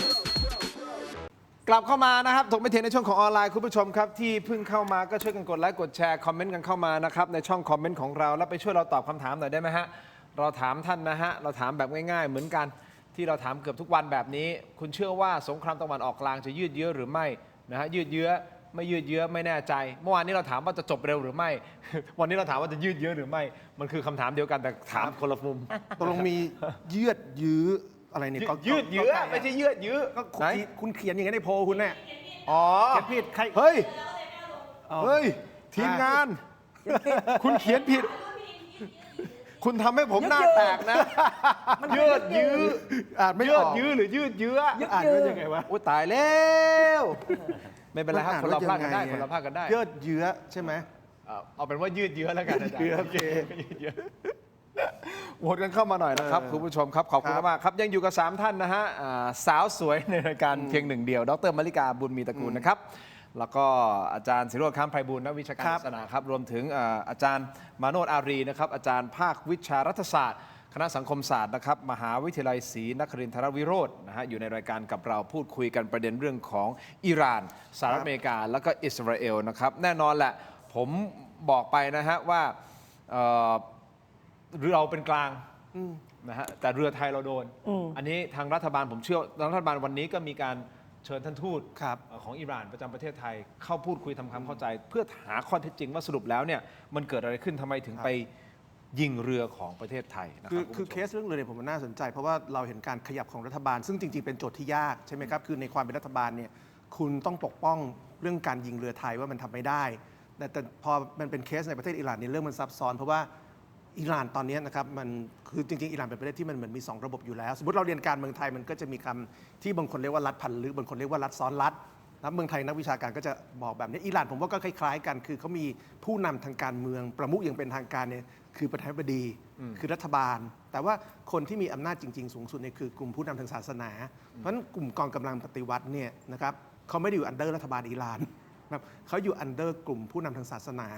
ดังนั้นรัฐบาลไทยนะครับโจทย์ที่ยากเรื่องนี้ก็คือว่าเขาต้องประท้วงสิ่งที่กลุ่มกองกำลังปฏิวัติอิหร่านหรือกลุ่มกองทัพอิหร่านหรือกลุ่มผู้นำทางศาสนาเนี่ยยิงแต่ว่าเขาต้องประท้วงผ่านรัฐบาลอิหร่านผ่านสถานทูตซึ่งต่อให้ประท้วงแค่ไหนก็ตามรัฐบาลอิหร่านพูดอะไรกลุ่มผู้นำทางศาสนาเขาก็ไม่ได้ฟัง นะครับเพราะว่าเราเห็นว่าอย่างสัปดาห์ที่ผ่านมาเนี่ยประธานาธิบดีอิหร่านมีการบอกว่าอิหร่านจะเลิกยิงประเทศเพื่อนบ้านนะครับแต่ว่าหลังจากนั้น1 วันเนี่ยกองกำลังปฏิวัติอิหร่านก็ยิงต่อทันทีเนี่ยคือปัญหาของอิหร่าน คือถ้าคุยกับรัฐบาลคุยกับสถานทูตเนี่ยมันก็ไม่จบเพราะว่ากลุ่มผู้มีอำนาจจริงๆเนี่ยนะครับไม่ใช่รัฐบาลหรือประธานาธิบดีแต่ว่าเป็นกลุ่มผู้นำทางศาสนามันก็เลยมีความยากไงครับว่าจะทำยังไงก็คือจริงๆก็ต้องฟังผู้นำทางศาสนาแต่ว่าในแง่การเมืองของประเทศไม่มีใครมีช่องทางคุยกับเขานี่ครับก็ต้องคุยผ่านผู้นำทางการก็คือผ่านรัฐบาลอิหร่านผ่านสถานทูตซึ่งไม่ได้เป็นคนที่มีอำนาจที่แท้จริงเนี่ยคือความยากในการคุยกับอิหร่านเนี่ยมันอยู่ตรงนี้คือว่าถ้าคุยกับกลุ่มผู้นำจริงๆได้เนี่ยผมว่าผู้นำทางศาสนาอิหร่านผมว่าเขาก็ไม่ได้เป็นคนที่เลวร้ายนะครับคืออย่างผู้นำท่านที่แล้วที่ถูกลอบสังหารไปเนี่ยนะครับตอนที่มีประเด็นเรื่องจะทำนิวเคลียร์หรือไม่ทำเนี่ยนะครับทางนั้นเนี่ยเขาก็วินิจฉัยว่าไม่ควรทำนิวเคลียร์นะเพราะเขาบอกว่าการทำนิวเคลียร์เนี่ยมันผิดหลักศาสนามันเป็นการฆ่าคนเหมือนที่อเมริกาเคยทำในฮิโรชิมานางาซากิแต่ภาพลักษณ์ที่ออกมาข้างนอกคืออิหร่านเนี่ยพร้อมจะทำนิวเคลียร์เพราะฉะนั้นผมว่าโจทย์อิหร่านก็คือโจทย์ที่ซับซ้อนนะครับทั้งหมดที่อาจารย์ศิโรจน์พูดจริงๆเนี่ยดร.มาริกาอาจารย์ศิโรจน์ก็อยู่เป็นคนในวงการสื่ออยู่แล้วนะครับก็จะเข้าใจดีว่าการทำข่าวหรือการสื่อเนี่ยมันมีผลทางจิตวิทยาของคนสูงมากแล้วข่าวที่เราเสพก่อนหน้านี้คุณวาริน สัจเดลเคยมานั่งอยู่ตรงนี้คุณวารินก็พูดว่าเราต้องระวังในการเสพเพราะ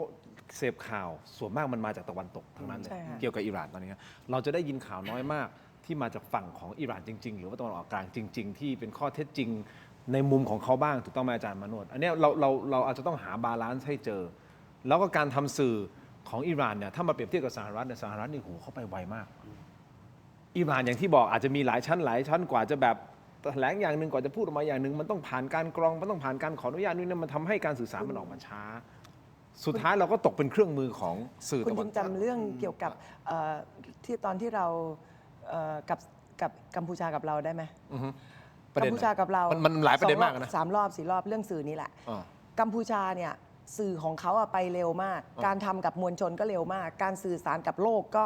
ไปได้อย่างมีคุณภาพและประสิทธิภาพมากจนพวกเราในประเทศเนี่ยมากล่นบ่นแล้วก็ด่ารัฐบาลในตอนเวลานั้นว่าทำไมไม่ทันเขาเลยแล้วก็เราก็มาบ่นเรื่องเกี่ยวกับว่ากองทัพแล้วก็วอลลุ่มรัฐบาลทั้ง3 ส่วนทำไมไม่ทันเขาเลยนั่นคือในที่สุดแล้วตัวละครก็เปิดเผยถูกไหมนั่นก็คืออเมริกานะคะที่เขามาที่มาเลเซียเพราะฉะนั้นแปลว่ารูปแบบในการนำเสนอสื่อในรูปแบบมืออาชีพเลยเนี่ยนะคะมันทำให้เราเห็นชัดเจนว่าถ้าเกิดเราจะบอกว่าประเทศไทยเราหรือคนไทยควรจะต้องระงับยับยั้งชั่งใจหรือบาลานซ์ให้ได้เรื่องเกี่ยวกับการบริโภคสื่อเราก็จงนึกถึงตอนที่ระหว่างเรากับเขมรเหมือนกันเขมรไปนำหน้าเราเยอะมากแต่ในที่สุดเป็นไงเราชนะคือเราก็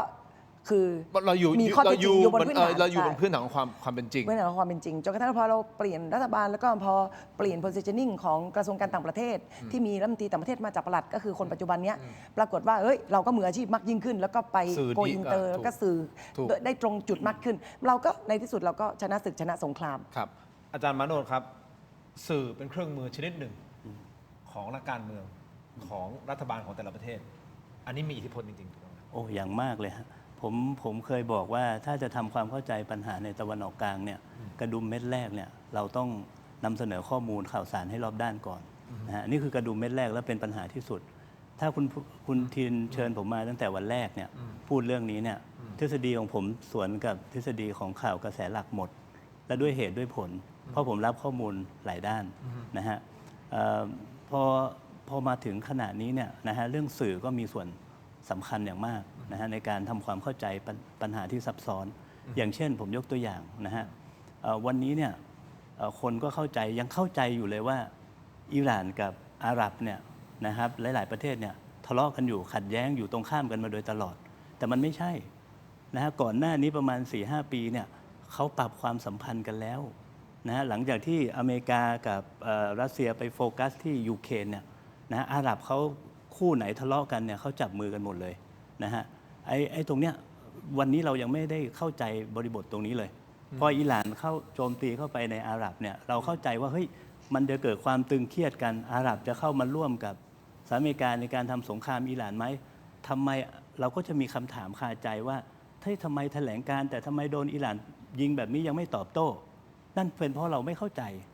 ว่าวันนี้เขาดีกันแล้วทำไมเราไม่เข้าใจ เพราะสื่อตะวันตกต้องการที่จะชักอาหรับเข้าสู่สงครามกับอิหร่าน และต้องการให้เราทำความเข้าใจกับสถานการณ์ในแบบนี้ถูกไหมฮะพอมาวันนี้เนี่ยเห็นไหมฮะอาหรับแทนที่จะไปร่วมกับสหรัฐอเมริกาถล่มอิหร่านไม่อาหรับบอกส่งผ่านช่องแคบฮอร์มุซไม่ได้ก็ปิดหลุมขุดน้ำมันก่อนนะฮะซาอุบอกว่าจะไปใช้ทิศทางฝั่งตะวันตกเนี่ยส่งออกแทนไปที่ทะเลแดงเลย เห็นไหมทำไมเขาถึงไม่ขัดแย้งกับอิหร่านทำไมเขาถึงไม่เข้ามาไอ้ตรงเนี้ยคือการประเมินสถานการณ์ที่ผิดพลาด แล้วถ้าเรามองในมุมของรัฐบาลเนี่ยถ้ารัฐบาลยังเข้าใจอยู่ว่าอันนี้ผมไม่ได้บอกรัฐบาลเข้าใจแบบนี้ในสมมติเฉยๆว่าอิหร่านกับอาหรับเนี่ยเขายังขัดแย้งกันอยู่นะฮะแล้วเราควรที่จะเลือกข้างอาหรับหรือเลือกข้างอเมริกาอันเนี้ยเป็นความเข้าใจที่อาจจะประเมินสถานการณ์ผิด ซึ่งข้อมูลของรัฐบาลก็อาจจะมาจากข่าวกรองของเขาอเมริกาอะไรก็ว่าไป มันจะทำให้เข้าใจสถานการณ์คลาดเคลื่อนไปอีกแบบนะส่วนเราที่เป็นประชาชนเป็นนักวิเคราะห์เนี่ยถ้าเราเอาแต่สื่อตะวันตกเราก็จะเข้าใจไปอีกแบบหนึ่งแล้วเราก็จะประเมินกันว่าเฮ้ยอเมริกาชนะแน่ชนะแน่พอเราประเมินกันแบบนี้เนี่ยรัฐบาลได้ยินคุณทินจัดรายการบอกอเมริกาจะชนะแน่เฮ้ยงั้นเราต้องเทไปทางนี้เทไปทางอเมริกาเนี่ยทำให้สถานการณ์ผิดพลาดได้ถูกไหมฮะทีนี้กลับมาเรื่องในส่วนของรัฐบาลเนี่ยผมคิดว่ามันแบ่งอย่างนี้นะฮะอาจารย์ครับก็คือว่าระบอบของอิหร่านเนี่ยนะฮะประธานาธิบดีคือผู้บริหารทางการเมืองนะฮะและความสัมพันธ์ระหว่างประเทศแต่ว่าผู้นำสูงสุดเนี่ยของอิหร่านเขาเรียกว่าผู้นำทางจิตวิญญาณด้วยและมีอำนาจกุมอยู่ด้วยมัน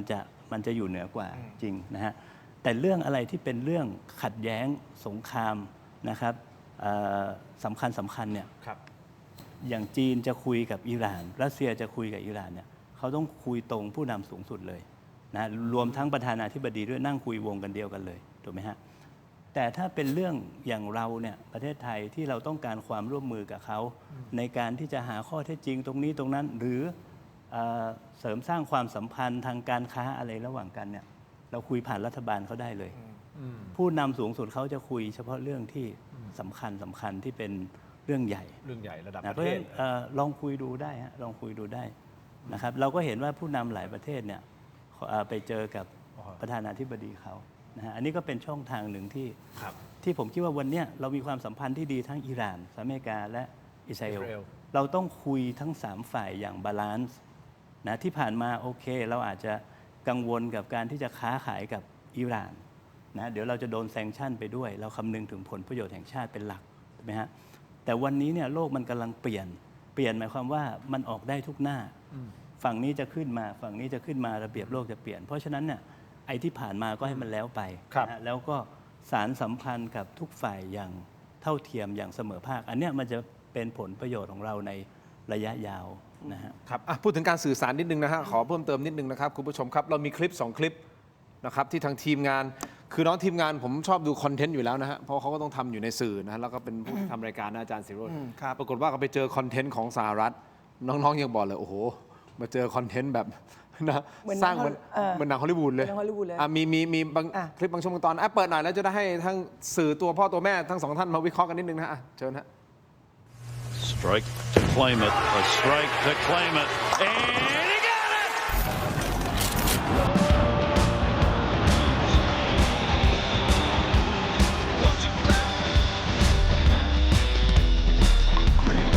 Here comes the heat from the USA. Pins down. What a strike. That's right. Who do you think you are? I am.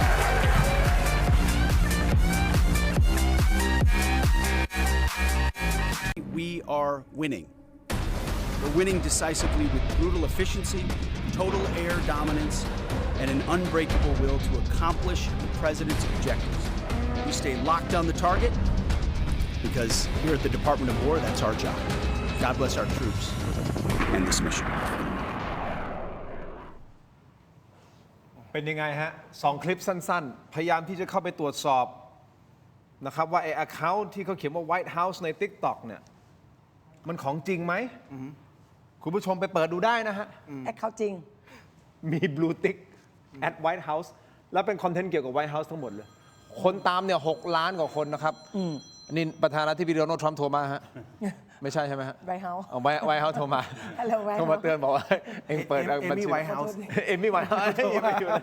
นี่คนตามอยู่6 ล้านกว่า follower นะครับสำหรับ White House account ตรงนี้นะครับแล้วมี blue tick ด้วยนะเข้าใจว่าน่าจะเป็นของ verify แล้วแหละนะไม่งั้น ผมคิดว่าอย่างนี้คื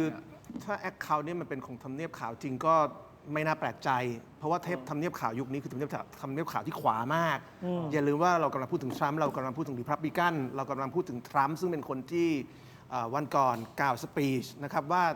เขาไปรบในอิหร่านเพราะอะไรใช่ไหมขณะที่คนไทยเนี่ยอาจจะฟังข้อมูลจากสหรัฐแล้วบอกว่าทรัมป์ไปรบอิหร่านเพราะว่าทนไม่ได้ที่ผู้นำอิหร่านรังแกประชาชน แล้วคนไทยจำนวนหนึ่งก็เชื่อนะครับในคำสัมภาษณ์ของทรัมป์สัก2 วันก่อนมั้งทรัมป์บอกว่าเขาไปรบกับอิหร่านเนี่ยนะครับเหตุผลหลักๆเนี่ยมาจากคนเดียวคือลูกเขยเขาคือจาเรตนะครับใช่เขาบอกว่าลูกเขยเขาเนี่ยเป็นคนบอกให้ไปรบแล้วลูกเขยเขาเป็นยิวแล้วเขาบอกว่าที่เขาต้องฟังลูกเขยเขาทั้งที่ลูกเขยเขาไม่ขอโทษนะครับถ้าแปลเป็นไทยคือลูกเขยเขาไม่รู้หอกอะไรเลยนะครับแต่เขาต้องฟังเพราะ1ลูกเขยเขาเป็นยิว2ลูกเขยเขาเนี่ยแชร์เตียงเดียวกับเนทันยาฮูมาแล้วอเมริการบเพราะลูกเขยของทรัมป์บอกนี่คือสิ่งที่ทรัมป์พูดจริงๆคือเอาอย่างนี้นะครับคือผมเนี่ยผ่านเหตุการณ์ที่สหรัฐเนี่ยรบแบบเนี่ยเยอะนะครับตั้งแต่ผมจำความได้เนี่ยผมเป็นคนรุ่นที่เห็นอเมริกาทำสงครามกัลฟวอร์นะครับหลังจากนั้นก็เขาทำสงครามในอิรัก Desert Storm ใช่นะครับไปในอิรักหลังจากนั้นก็เข้าไปในซีเรียแต่ผมว่าทุกครั้งที่มันทำเนี่ยนะครับสงครามในอิหร่านเนี่ยแย่ที่สุดนะครับเพราะว่าทุกครั้งที่ทำเนี่ยจะมีการพยายามหาข้ออ้างที่โลกพอยอมรับได้ เช่นบอกว่าอิรักซัดดัมฮุสเซนอัลกออิดะนะครับหรือว่าซีเรียกลุ่มต่างๆเนี่ยเกี่ยวข้องกับขบวนการก่อการร้ายยังไงแต่ในเคสอิหร่านเนี่ยนะครับข้ออ้างในการทำเนี่ยมันเบามากไงมันมาจากความเกลียดผู้นำอิหร่านล้วนๆแล้วก็ทรัมป์ก็บอกเองว่าลูกเขยทรัมป์บอกว่าถ้าไม่ทำเนี่ยเดี๋ยวทรัมป์จะถูกฆ่านี่คือผู้นำประเทศที่กล้าพูดอย่างนี้ว่าถ้าลูกเขยผมบอกว่าถ้าผมไม่ยิงอิหร่านก็จะยิงผมก็เลยทำสงครามกันเพราะฉะนั้นไอ้แอคเขาอย่างนี้ผมว่ามันก็สะท้อน mindset ของทรัมป์ได้ดีนะครับว่าทรัมป์เขาคือคนกระหายสงครามนะครั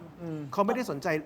คือเวลาทรัมป์หรือสหรัฐบอกว่าเข้าไปลุยอเมริกาผมไม่ได้ว่าประเทศอเมริกาทุกยุคนะครับอเมริกายุคเดโมแครตไม่ได้เป็นแบบนี้แต่อเมริกายุคริพับลิกันมักจะเป็นแบบนี้คือว่าเข้าไปทำสงครามในประเทศต่างๆโดยอ้างว่าเข้าไปทำเพื่อเสรีภาพแต่จริงๆเนี่ยไม่ใช่ดูอย่างเคสเวเนซุเอลาเข้าไปล้มผู้นำเวเนซุเอลาคนเก่าหิ้วตัวมาเลยอ่ะแต่ว่าคนที่ปกครองแทนคือใครคือมือขวาของผู้นำคนเดิมซึ่งคนนี้อำมหิตกว่าผู้นำที่อเมริกาหิ้วแต่อเมริกาไม่ว่าเพราะว่าคนใหม่ที่มาแทนเนี่ยเป็นคนที่ยอมอยู่ใต้อิทธิพลอเมริกาเพราะฉะนั้นอเมริกายุคทรัมป์ย้ำว่าเฉพาะยุคทรัมป์นะครับไม่ได้ว่าประเทศอเมริกาทั้งหมดนะแต่เฉพาะยุคทรัมป์เนี่ยนะครับเขาไม่ได้สนใจเรื่องเสรีภาพหรือเรื่องประชาธิปไตยเขาต้องการได้ผู้นำซึ่งเขาคุมได้เขาถึงไม่เคยพูดเรื่องมิงออนไลน์ไงครับเขาถึงเข้าข้างฮุนเซนได้ครับโจทย์ของเขาเนี่ยไม่ใช่เรื่องประชาธิปไตยที่บอกว่าไปยุ่งกับเรื่องอิหร่านเพราะผู้นำอิหร่านเผด็จการฆ่าประชาชนเนี่ยนั่นคือข้ออ้าง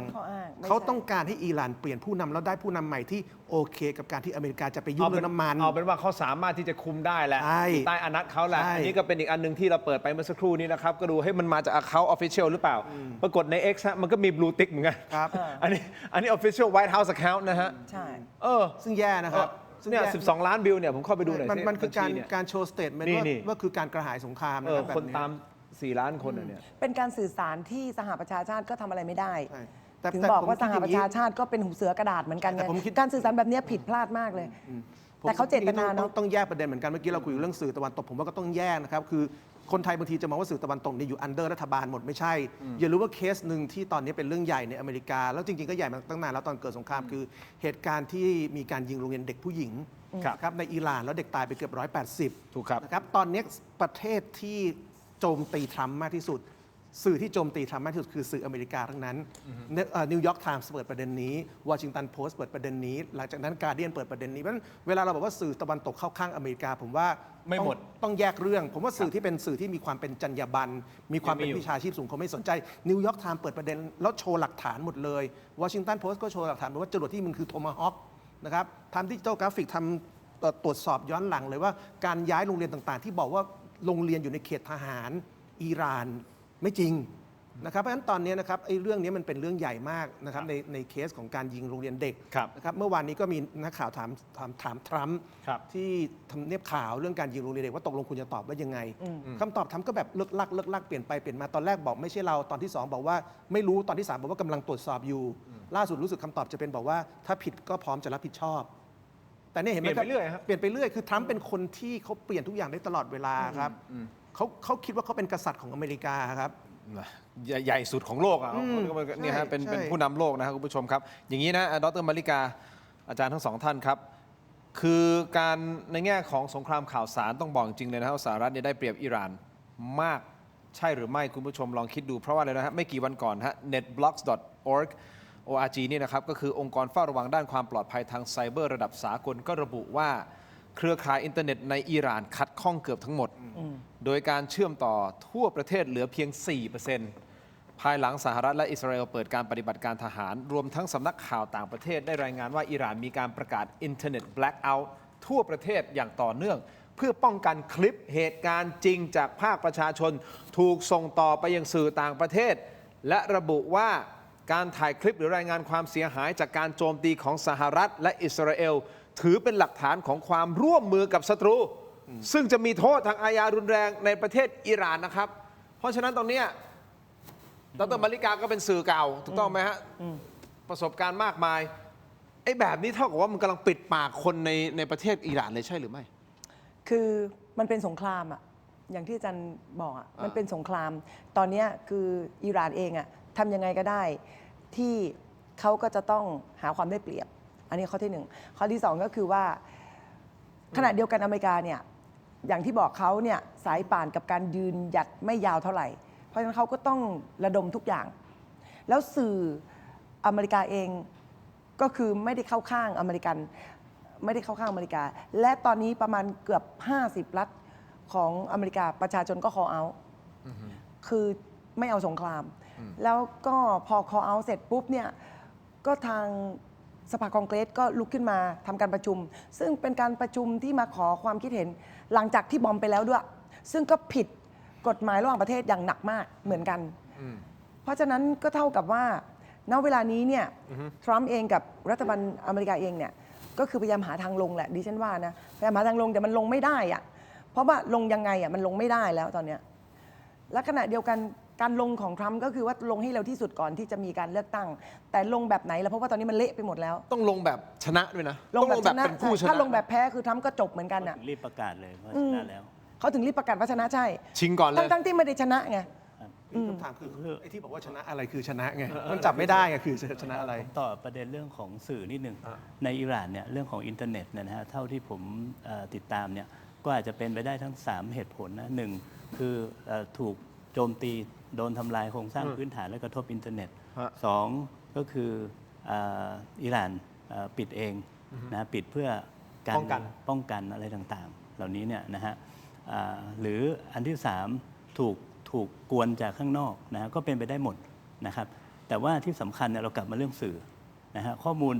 อีกด้านหนึ่งเนี่ยเรามักไม่ค่อยหยิบมาพูดนะฮะผมเห็น CNN รายงานนะว่าในอิสราเอลเนี่ยก็ทำแบบนี้เช่นเดียวกันคือว่าห้ามเผยแพร่จุดที่ขีปนาวุธลง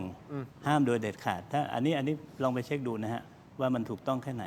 ถ้าใครเผยแพร่เนี่ยติดคุก5 ปีอันนี้ลองไปดูนะผมไม่แน่ใจว่ายังไงแต่ว่ามี CNN รายงานนะครับมันคล้ายกับตอนที่เราเกิดเหตุกับกัมพูชาไงฮะเราขอความร่วมมือประชาชนว่าอย่าถ่ายคลิป อย่าถ่ายคลิป ศัตรู หาเพื่ จะ อน เห็นพิกัดลักษณะเดียวกันนะครับในยามสงครามเนี่ยผมคิดว่าทุกประเทศใช้หมดนี่คืออีกอันที่เกี่ยวกับสมรภูมิสื่อนะฮะ 3 ท่านเดี๋ยวผมจะขอถามเป็นคำถามสุดท้าย แต่ให้เวลาผมถามก่อนนะแต่จะขอคำตอบในช่วงสุดท้ายก็คือ คิดว่าสุดท้ายมันจะยืดเยื้อไหมคือเรารู้แล้วแหละฝั่งหนึ่งอยากให้มันจบเร็วอีกฝั่งหนึ่งยิ่งลากยาวเท่าไหร่ ผมยิ่งได้เปรียบคุณจะเสียเปรียบแน่นอนนะครับคราวนี้ถ้ามันเป็นอย่างนี้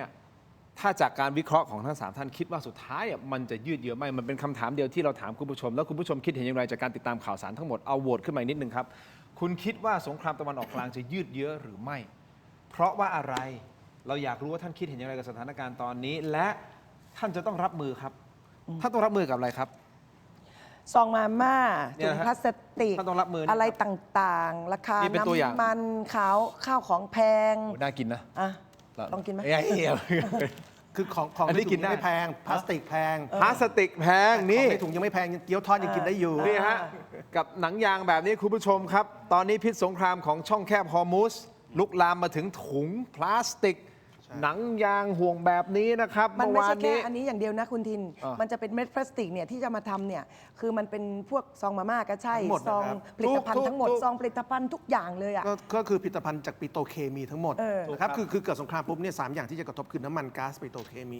ีปิโตรเคมีก็ทุกอย่างในชีวิตเราหมดแล้วอะครับ นั่นแหละฮะคุณผู้ชมนักข่าวของข่าวสดฮะขออนุญาตนะครับนักข่าวของข่าวสดไปทำข่าวนี่น่าสนใจมากคือนักข่าวคนนี้เข้าไปคุยกับแม่ค้าขายของชำชื่อเจ๊ไก่อยู่ที่ตลาดบางขุนศรีนะฮะเจ๊ไก่ยืนยันเลยว่าที่รัฐบาลบอกว่าสินค้ายังไม่ขึ้นราคานั้น ไม่จริง เพราะพวกผู้ค้าส่งก็คือยี่ปั๊วยี่ปั๊วเนี่ยทยอยแจ้งปรับราคาและเก็บเงินเพิ่มไปเรียบร้อยแล้วหลายรายการนะอาจารย์มาโนชอาจารย์ศรีโรจน์ดรมาริกา โดยรายการที่ช็อกที่สุดก็คือนี่แหละไอ้ถุงพลาสติกบรรจุอาหารเนี่ยถุงแกงเนี่ยครับคุณผู้ชมครับ ที่ขยับขึ้นรวดเดียว 24 บาทต่อกิโลกรัมจากกิโลกรัมละ 54 ขึ้นมาเป็น 78 ฮะ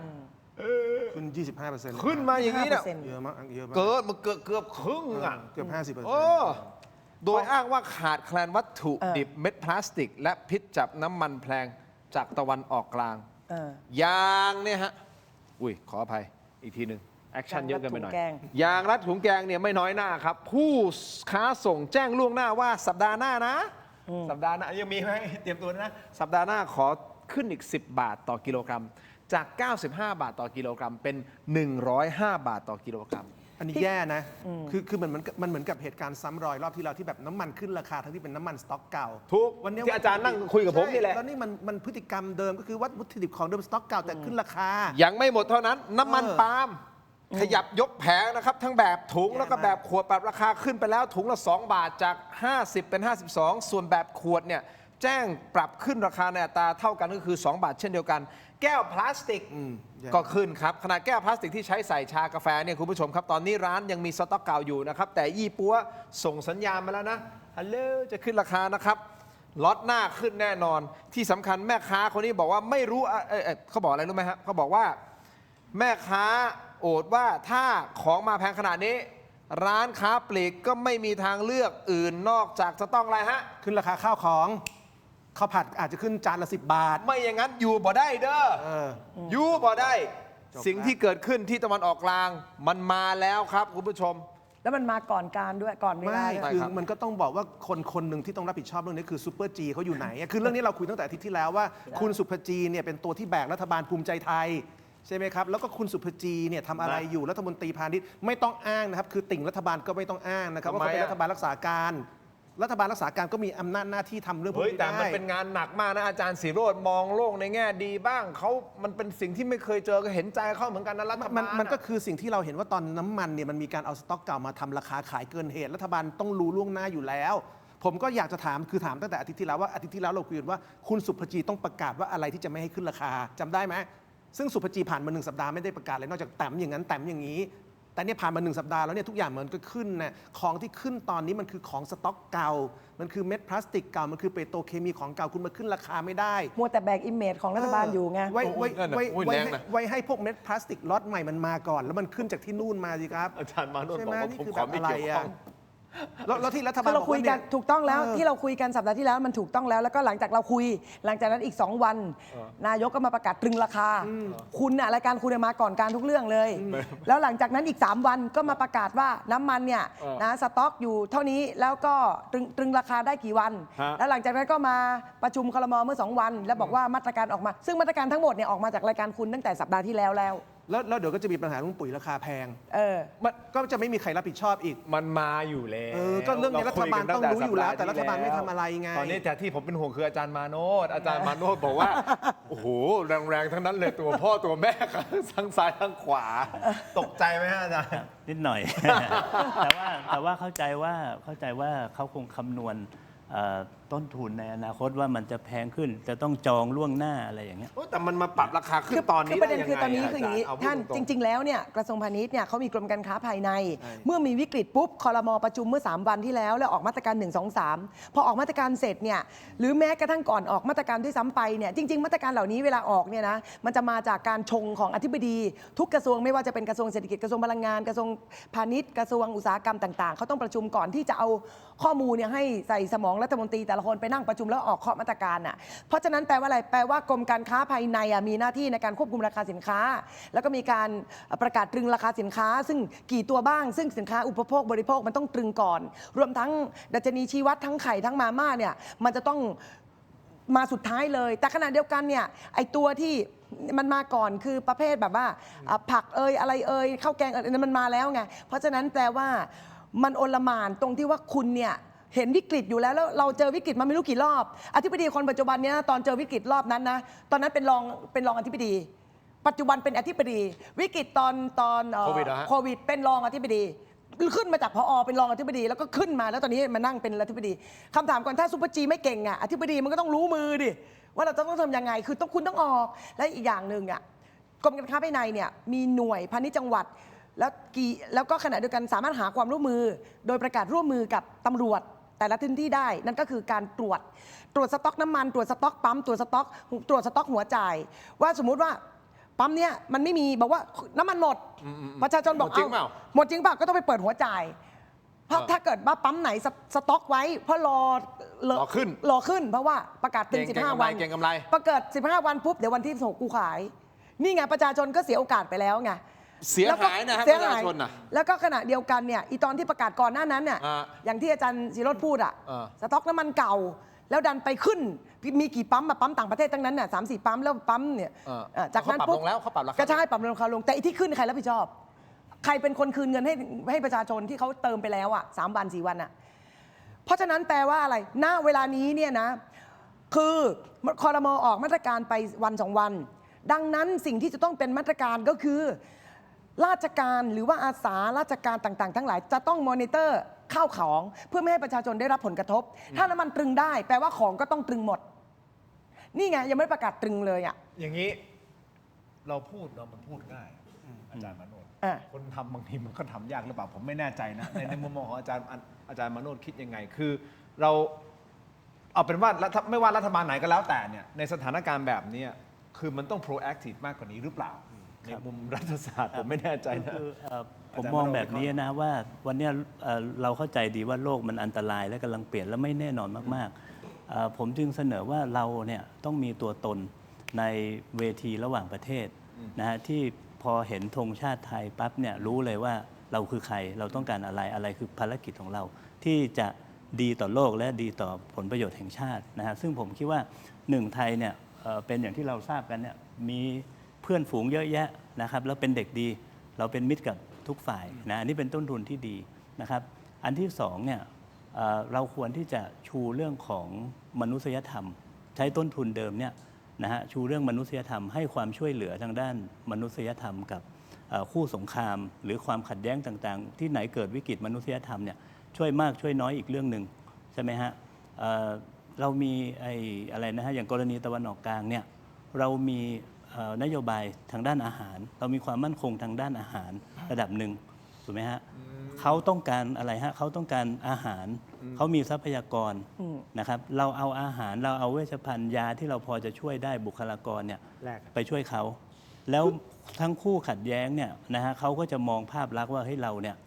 ทำงานทางด้านนี้จะไม่มีใครเอาเราไปเข้าไปสู่ความขัดแย้งกับเขาจะเกรงใจนะอย่างน้อยเขาจะเกรงใจแล้วมันจะทำให้โอเค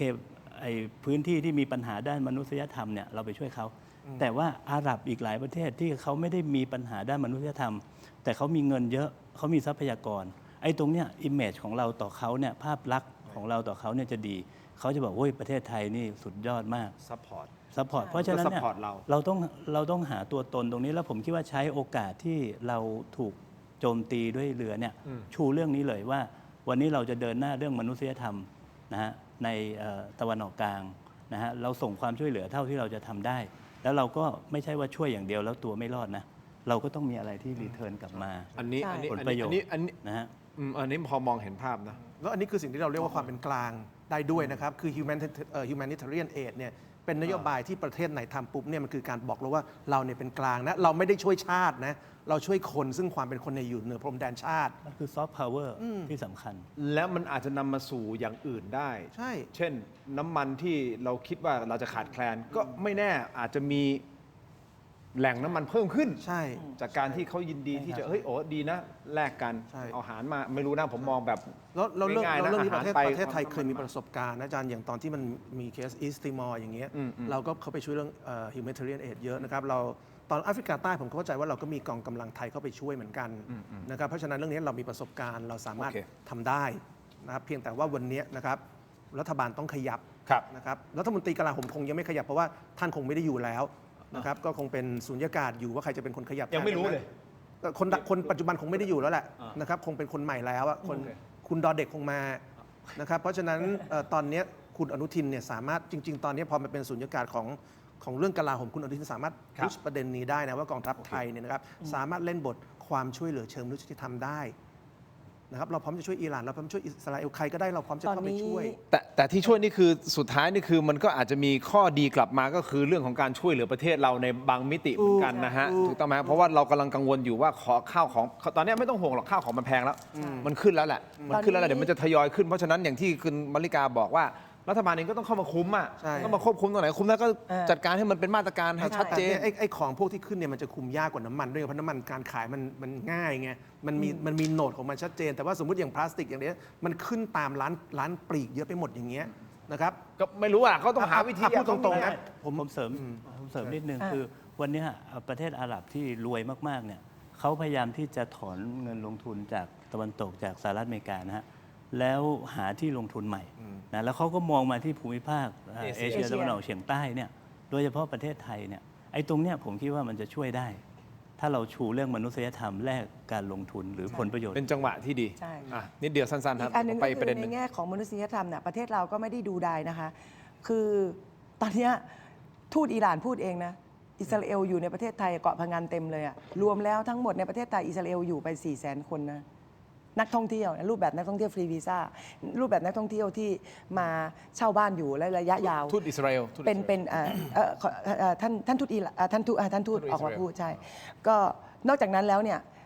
อิหร่านเนี่ยก็อยู่ที่3จังหวัดชายแดนภาคใต้ของเรามีพี่น้องมีอะไรเขาก็มาพำนักกันนะเพราะฉะนั้นเนี่ยก็เท่ากับว่าอันเนี้ยเป็นจุดหนึ่งที่อาจารย์บอกว่าซอฟต์พาวเวอร์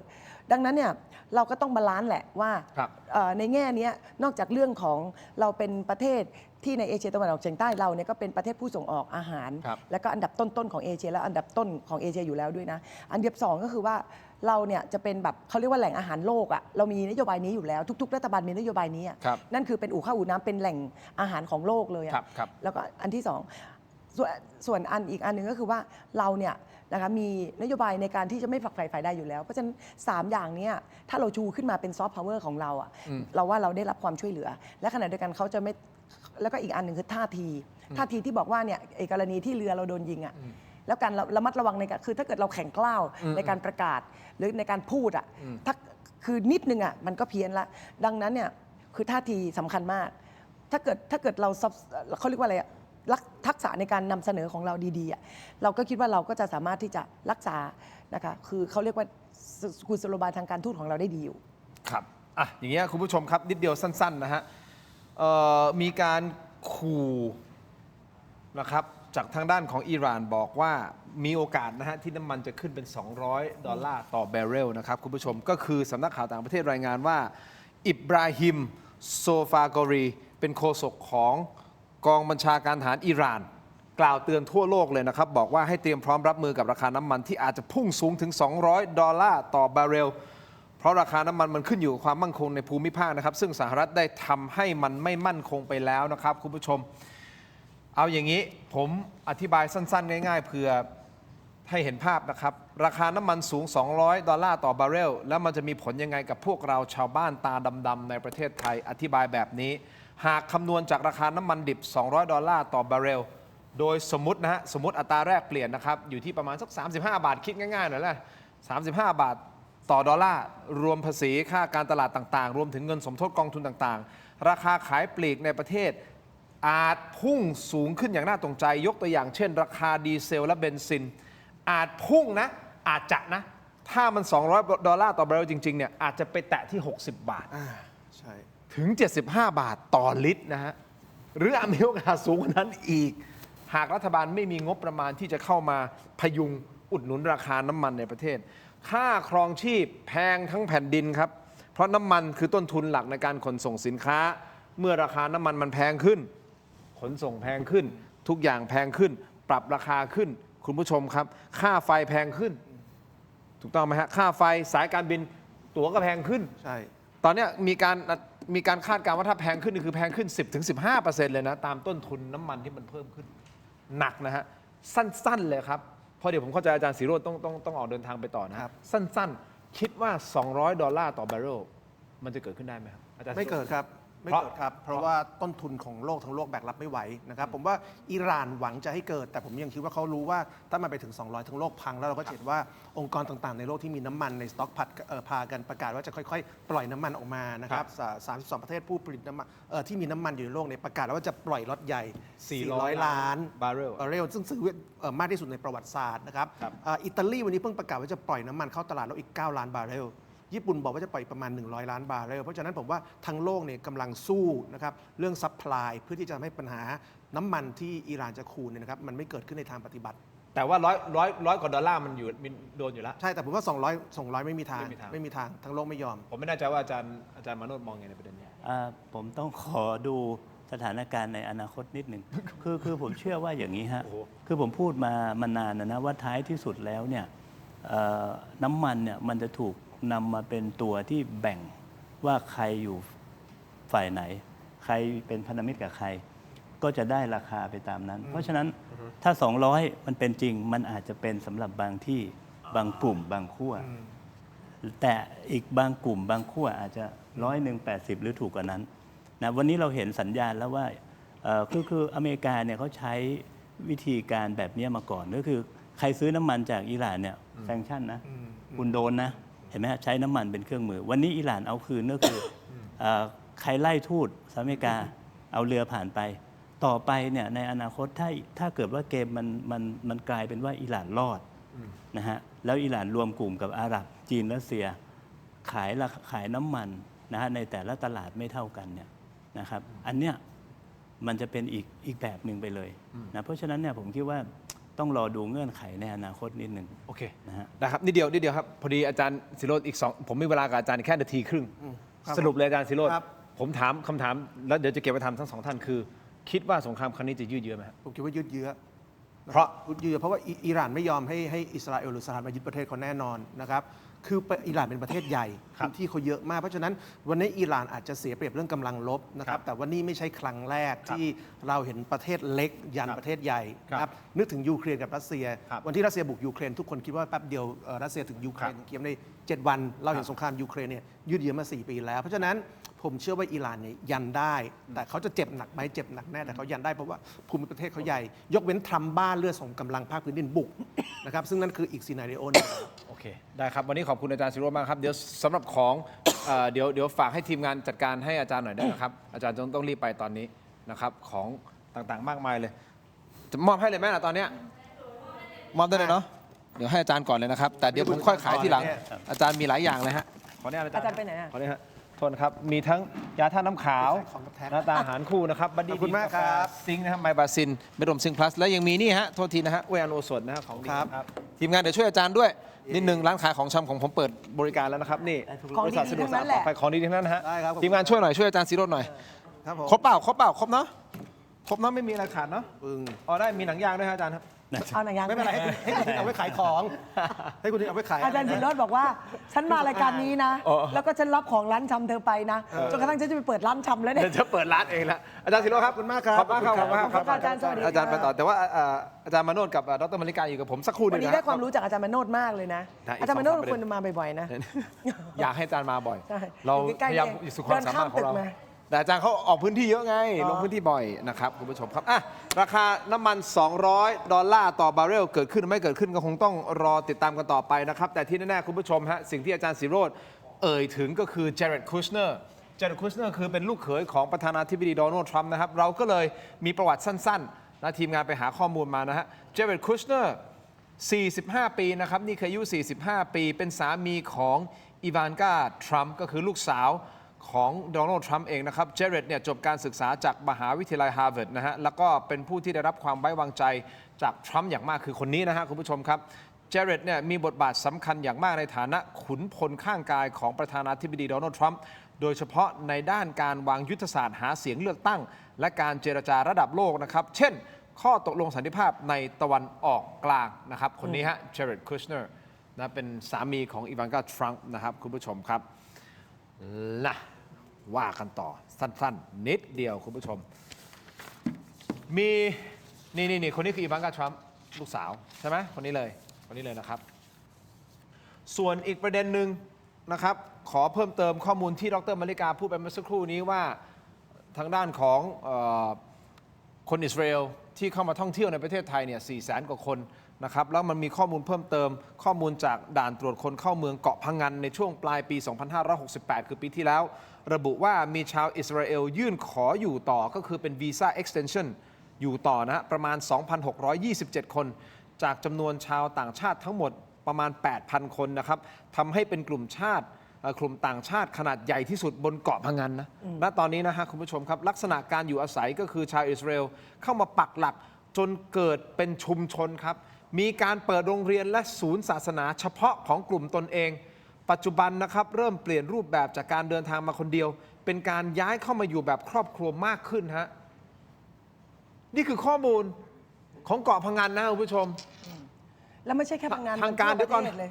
ส่วนการประกอบธุรกิจครับมีรายงานว่าชาวอิสราเอลจำนวนมากเข้ามาทำธุรกิจร้านอาหารธุรกิจเช่าบ้านธุรกิจทัวร์ร้านเช่ารถยนต์รถจักรยานยนต์ซึ่งบางส่วนถูกร้องเรียนว่าดำเนินการโดยไม่มีใบอนุญาตและแย่งอาชีพคนท้องถิ่นฮะให้เกิดขึ้นได้อย่างไรคำถามโตๆตรงนี้ดร.มาริกาไม่ใช่แค่ที่นี่ที่ปายก็เป็นแล้วก็อีกหลายพื้นที่ท่องเที่ยวอ่ะที่เขามาโดยวีซ่าท่องเที่ยวก่อนหน้านี้แล้วก็เขาก็หนีสงครามแหละดิฉันคิดว่าแต่อันนี้เป็นพวกแบบอิสราเอลรวยเขาไม่อยู่มาก่อนนี่ก่อนสงครามครั้งนี้นี่ใช่อิสราเอลรวยเขารู้ไงเพราะก็เขาเกิดสงครามยืดเยื้อมาตั้งนานแล้วหลายรอบแล้วเนี่ยที่ปายก็เป็นแบบนี้ลักษณะเดียวกันแล้วยังมีอีกหลายที่พื้นที่ท่องเที่ยวที่เขามายังมีหลายที่แล้วล่าสุดอ่ะมันมีแม้กระทั่งกรณีที่ใช้นอมินีแล้วก็ซื้อที่ดินด้วยแล้วก็ปลูกสร้างบ้านโดยปลูกสร้างบ้านลักษณะเหมือนจัดแล้วก็สรรน่ะแล้วก็ให้ทักพรรคพวกตัวเองเข้ามาอยู่เป็นชุมชนหมู่บ้านแบบนี้มหาดไทยไงรัฐมนตรีว่าการกระทรวงมหาดไทยใครล่ะครับอนุทินชาญวีคืออาจารย์มโนไม่แน่ใจอาจารย์จะแสดงความคิดเห็นในประเด็นนี้ได้หรือเปล่ามากน้อยแค่ไหนนะครับก็เข้าใจเรื่องของอาจจะหนีปัญหาของตะวันออกกลางใช่ไหมหนีร้อนมาพึ่งเย็นนั่นคือประเด็นที่1ประเด็นที่2เอาแหละถ้าเขาไม่ได้ทำอะไรที่ผิดกฎหมายถูกไหมฮะถ้าอยู่ในกรอบกฎหมายอันนี้มันก็ถูกต้องตามกฎหมายแต่ถ้ามันผิดกฎหมายเข้าใจว่ามันน่าจะมีผิดกฎหมายในหลายประเด็นเนี่ยแต่มันยังให้เกิดขึ้นได้อย่างเงี้ยมันสะท้อนอะไรหลายอย่างเลยนะอาจารย์คืออย่างแรกเนี่ยอย่างที่คุณทินเรียนไปเนี่ยว่าเขาเข้ามาเยอะมากในประเทศไทยเนี่ยเนื่องจากภาวะสงครามในอิสราเอลที่มันยืดเยื้อมาตั้ง2 ปีกว่าเนี่ยทำให้คนอิสราเอลออกนอกประเทศอย่างมีนัยสำคัญนะฮะแต่ว่าไทยเนี่ยเป็นเป้าหมายที่โดดเด่นนะฮะเป้าหมายแรกๆของคนอิสราเอลที่จะเข้ามานะครับเนื่องจากว่าคนที่เข้ามาเนี่ยทั้งนักท่องเที่ยวทั้งทหารเนี่ยนะฮะเขามีปัญหาเรื่องสุขภาพจิตจากการอยู่ในสงครามในฉนวนกาซานะฮะเพราะฉะนั้นเนี่ยเขาต้องการประเทศที่เข้ามาแล้วสงบอยู่สบายนะฮะเราจึงเห็นเขาไปที่ปายหรือที่พะงันถูกไหมฮะอีกปัจจัยหนึ่งก็คือว่าวันนี้เนี่ยหลังจากที่เขาทำสงครามแล้วถูกศาลโลกเนี่ยออกหมายจับเรื่องการฆ่าล้างเผ่าพันธุ์ในฉนวนกาซาเนี่ยเขาไปที่ไหนเขาถูกต่อต้านแม้กระทั่งในที่ไทยเนี่ยเราก็เห็นว่ามันมีการต่อต้านเรื่องพวกนี้อยู่ใช่ครับไม่ใช่เกี่ยวกับเรื่องธุรกิจเลยนะเพราะไปที่ไหนทั่วโลกเนี่ยเขาถูกต่อต้านอยู่ณขณะนี้ดังนั้นที่ไทยเนี่ยถือว่าน้อยแล้วเขาจึงมุ่งมาที่นี่นะครับเสร็จแล้วเนี่ยปกติแล้วคนอิสราเอลเวลาไปเที่ยวที่ไหนเนี่ยเนื่องจากเขาเงินเยอะเขาจะไม่ค่อยอยู่แบบนานหรือไม่ทำงานเที่ยวอย่างเดียวเที่ยวจนกนหมดแล้วก็กลับแล้วก็มาใหม่แต่ว่าครั้งเนี้ยนะครับเป็นการเที่ยวแบบหารายได้ไปด้วยนะฮะมีชุมชนเกิดขึ้นเนี่ยซึ่งมันผิดต่างชาติหารายได้เนี่ยถ้าไม่ได้ขออนุญาตถูกต้องตามกฎหมายใช่ครับแต่มันผ่านนอมินีนะฮะแล้วมันมีเรื่องค้ายาเสพติดที่เราเห็นกันเร็วๆเนี่ยนะเพราะฉะนั้นอันเนี้ยมันจะเป็นปัญหาหนึ่งถูกไหมครับแต่ว่าอย่างไรก็ตามเนี่ยพอมันเกิดปัญหาระหว่างอิหร่านนะฮะอิสราเอลรวมทั้งปาเลสไตน์กับอิสราเอลเก่าเนี่ยถ้าหลังจากนี้เนี่ยสงครามมันแปรรูปแปลว่ามันไม่ใช่ลบกันแค่ในตะวันออกกลางแต่มันขยายตัวไปทั่วโลก ผ่านการลอบสังหารบุคคลสำคัญนะฮะทหารคนสำคัญที่ปรากฏภาพอยู่ที่กาซาแล้วมาเที่ยวไทยอย่างเงี้ยนะฮะอันเนี้ยเราเคยมีประสบการณ์ว่านักการทูตซาอุก็เคยมาถูกสังหารในไทย ถ้าเขามาลอบสังหารกันเนี่ยในบ้านเราเนี่ยนะฮะอันเนี้ยสุ่มเสี่ยงที่จะดึงเราเข้าไปสู่ความขัดแย้ง แล้วจะกระทบกับความสัมพันธ์ระหว่างประเทศ เหมือนกับที่มันเกิดขึ้นเหมือนกับที่เรามีปัญหากับซาอุมา30 ปี นี่คือสิ่งที่ต้องระวังแล้วฝ่ายความมั่นคงมหาดไทยนะครับต่างๆเนี่ยควรที่จะจริงจังกับเรื่องนี้ แล้วผมคิดว่ามันไม่เฉพาะชาวอิสราเอลนะชาวจีนชาวรัสเซียชาวอะไรก็แล้วแต่ที่มันเทาเนี่ยที่มันมีปัญหาเนี่ยวันนี้ต้องรีบจัดการให้อยู่ในระเบียบกฎเกณฑ์ที่ดีใครเกเรต้องเอาออกฟรีวีซ่าต้องทบทวนนะผมเชื่อว่าถ้าไม่ทบทวนฟรีวีซ่าเนี่ยหนักแต่ว่าปัญหาคืออะไรนะครับปัญหาคือเราพึ่งพิงจีนเราพึ่งพิงผมเข้าใจว่าเราอิงกับเรื่องความมั่นคงของอิสราเอลเยอะหมายถึงว่าคงจะมีความร่วมมือกันทางด้านนี้เยอะนะครับผูกกันอยู่เนี่ยมันก็เลยทำให้พูดยากในเรื่องของนักท่องเที่ยวที่เข้ามานะครับแต่ว่าอิสราเอลเขาก็พึ่งเราเยอะ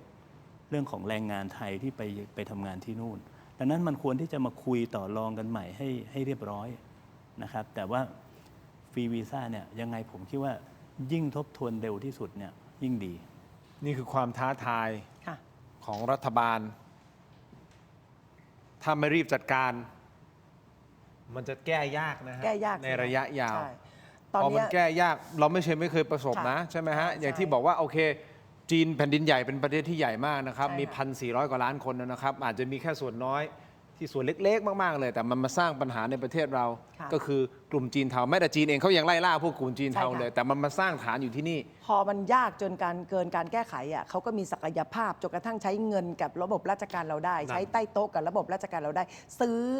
นะคะคนของเราได้รวมกระทั่งเธออย่าลืมนะเขาซื้อประเทศเขมรได้ทั้งประเทศนะเขาถึงมีสแกมเมอร์อยู่ทั้งหมดในวันนี้ช่องจอมก็ไปแล้วเนี่ยนำสื่อระดับโลกไปดูแล้วเนี่ยเพราะว่ายังเป็นสแกมเมอร์แล้วก็มีธงชาติทุกชาติอยู่ที่ตรงช่องจอมของไอ้เขมรเนี่ยเพราะฉะนั้นแปลว่าอะไรแปลว่าถ้าเกิดเราเนี่ยไม่ป้องปรามแล้วเราไม่ตรวจตราแล้วเราไม่ให้นโยบายเชิงลุกเราจะแย่ในอนาคตและอนาคตก็ไม่ได้ว่าไกลด้วยนะอนาคตอันใกล้วันนี้รัฐบาลควรจะต้องผนึกกำลังทางด้านความมั่นคงหนึ่งต้องตรวจตราทุกพื้นที่ท่องเที่ยวแล้วก็ต้องตรวจวีซ่าต้องตรวจว่าการอยู่ถูกต้องตามกฎหมายไหมหรือการจัดระเบียบว่าทำธุรกิจมันใช่ไหมอะไรยังไงใช้ใครเป็นนอมินีแล้วจับนอมินีเหล่านั้นอย่างน้อยที่สุดก็ต้องดำเนินการไม่ให้คนไทยเราไปเป็นนอมินีอันนี้ต้องรู้เรื่องกฎหมายอันที่สองก็คือในส่วนของการที่จะต้องทบทวนอย่างที่อาจารย์ว่าเรื่องฟรีวีซ่าพูดมาหลายรอบแล้วเพราะฟรีวีซ่ามันเกิดขึ้นตอนรัฐบาลคุณเศรษฐาต่อมาในรัฐบาลของคุณแพทองธารและตอนนี้มันรัฐบาลอะไรแล้วล่ะเพราะฉะนั้นคุณต้องทบทวนแล้วมันไม่ใช่แล้วบริบทมันเปลี่ยนเพราะฉะนั้นเราต้องเปลี่ยนในเรื่องนี้ยุทธศาสตร์นี้ต้องเปลี่ยนอย่าให้มันเป็นจุดที่เดี๋ยวจัดการไม่ได้ควบคุมไม่ได้แล้วตอนนี้มันซับซ้อนนะฮะมันหลายมิติมากเลยนะครับคือไม่ได้ให้ตื่นตระหนกแต่ให้ตระหนักว่ามันมีโอกาสที่จะเกิดขึ้นได้นั่นหมายความว่าอะไรตอนนี้มันคือความขัดแย้งระหว่างอิหร่านอิสราเอลกับอเมริกานะฮะแล้วถ้ามันมีคนอิสราเอลที่ไหนแล้วอิหร่านสมมติเพราะประเทศไทยเราก็เคยโดนก่อนหน้านี้นะปี2554ใช่ไหมที่เป็นชาวอิหร่านที่เขามาทำระเบิดที่เขาจะเตรียมการกระบวนการปรากฏว่าระเบิดใส่ขาตัวเองขาดที่สุขุมวิทซอย71แล้วมีคนบาดเจ็บอีก4คนถูกต้องไหมฮะอันนั้นไม่ใช่ว่าเป็นเรื่องไกลตัวนะมันใกล้ตัวนะเพียงแต่ว่ามันจะเกิดขึ้นเมื่อไหร่เท่านั้นเองและคิดดูใช่ไหมอาจารย์ที่อาจารย์ถ้าเป็นชุมชนมีคนเป็นชาวอิสราเอลเยอะขนาดนี้แล้วสมมติเกิดเขาแค้นนะแล้วเป็นโลนวูฟสมมติเป็นคนรักชาติชาวอิหร่านหาทางเข้ามาในประเทศไทยไปที่ตรงนู้นไม่รู้นะแล้วไปก่อเหตุการณ์สักอย่างนึงมันเกิดขึ้นได้นะคือวันนี้มันไม่มีเส้นแดงแล้วสำหรับการต่อสู้ของคู่ขัดแย้งเนี่ยก็คือไปสังหารผู้นำอิหร่านก็โจมตีไปที่มันไม่มีเส้นแดงแล้วเพราะฉะนั้นเนี่ยการรอบสังหารบุคคลสำคัญในต่างประเทศมันกลายเป็นเรื่องเล็กไปเลยนะแต่มันจะส่งผลกระทบอย่างมากต่อประเทศที่เกิดเหตุการณ์แบบนี้ถูกไหมฮะแล้วเราก็เป็นประเทศที่เปิดด้วยเสรีด้วยนะฮะดังนั้นโอกาสที่จะเกิดขึ้นเนี่ยมันยิ่งสูงนะเพราะฉะนั้นผมคิดว่าวันเนี้ยยังไงเราต้องทบทวนนะฮะโดยเฉพาะอย่างยิ่งเนี่ยนะผมคิดว่าการตอบโต้ของอิหร่านเนี่ยหรือ สิ่งที่เขาต้องการยืดเยื้อเนี่ยนะฮะเราจะสังเกตได้ว่าเขาจะสูญเสียเยอะกว่า คนของเขาจะตายเยอะกว่าถูกไหมฮะแต่ว่าเขาอาจจะ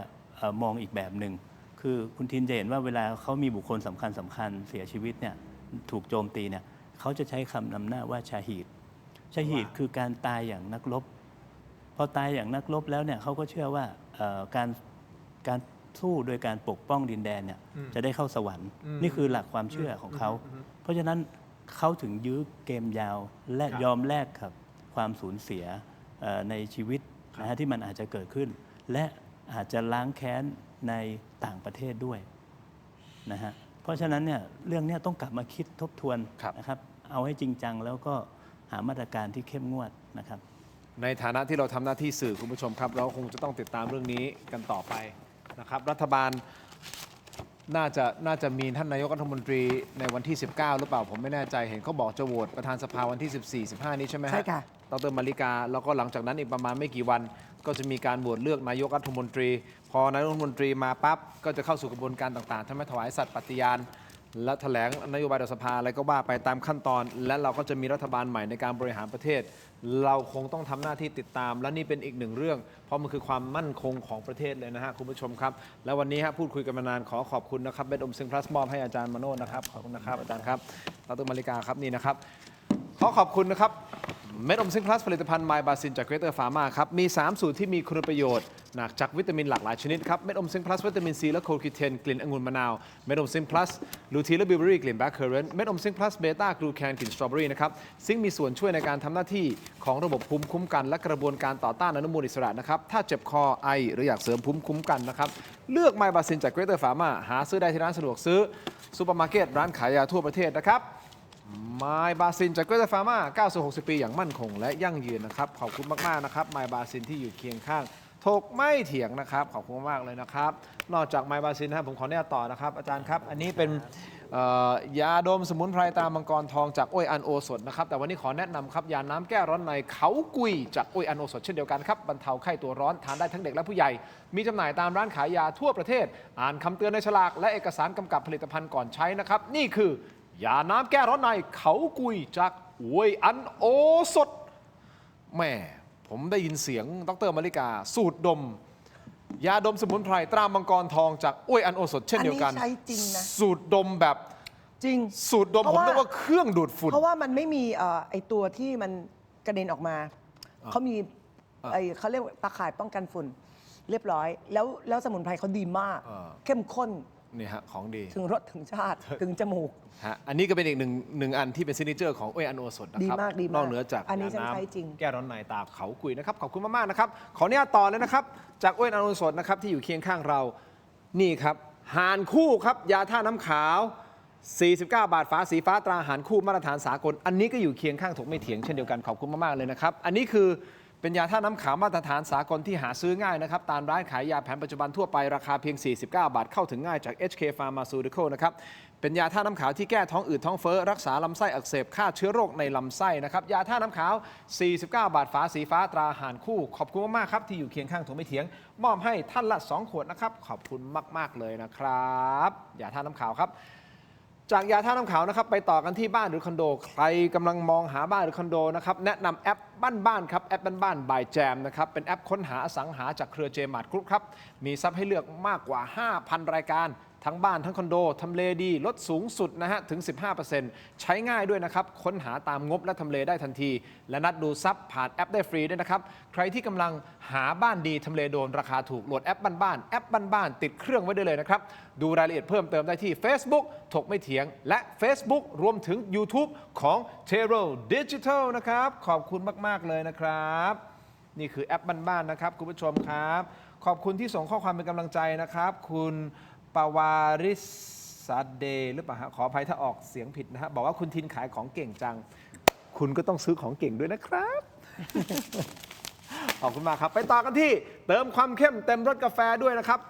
กาแฟบัดดี้ดีนเอ็กซ์ตร้าเบลนด์นะครับกาแฟดำ คั่วสุดเข้มสูตรเข้มข้นที่หอมอร่อยเข้มสะใจครับชงดำก็อร่อยเติมนมก็อร่อยลงตัวทดลองบัดดี้ดีนเอ็กซ์ตร้าเบลนด์หอมเข้มขมไม่เปรี้ยวในราคาคุ้มค่าเพียง129 บาทนะครับได้มากถึง165 กรัมครับ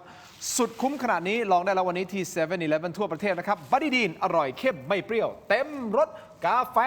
มอบให้ท่านละ1 ซองครับ ขอบคุณมาก ๆ ครับ ขอบคุณมาก ๆ ครับ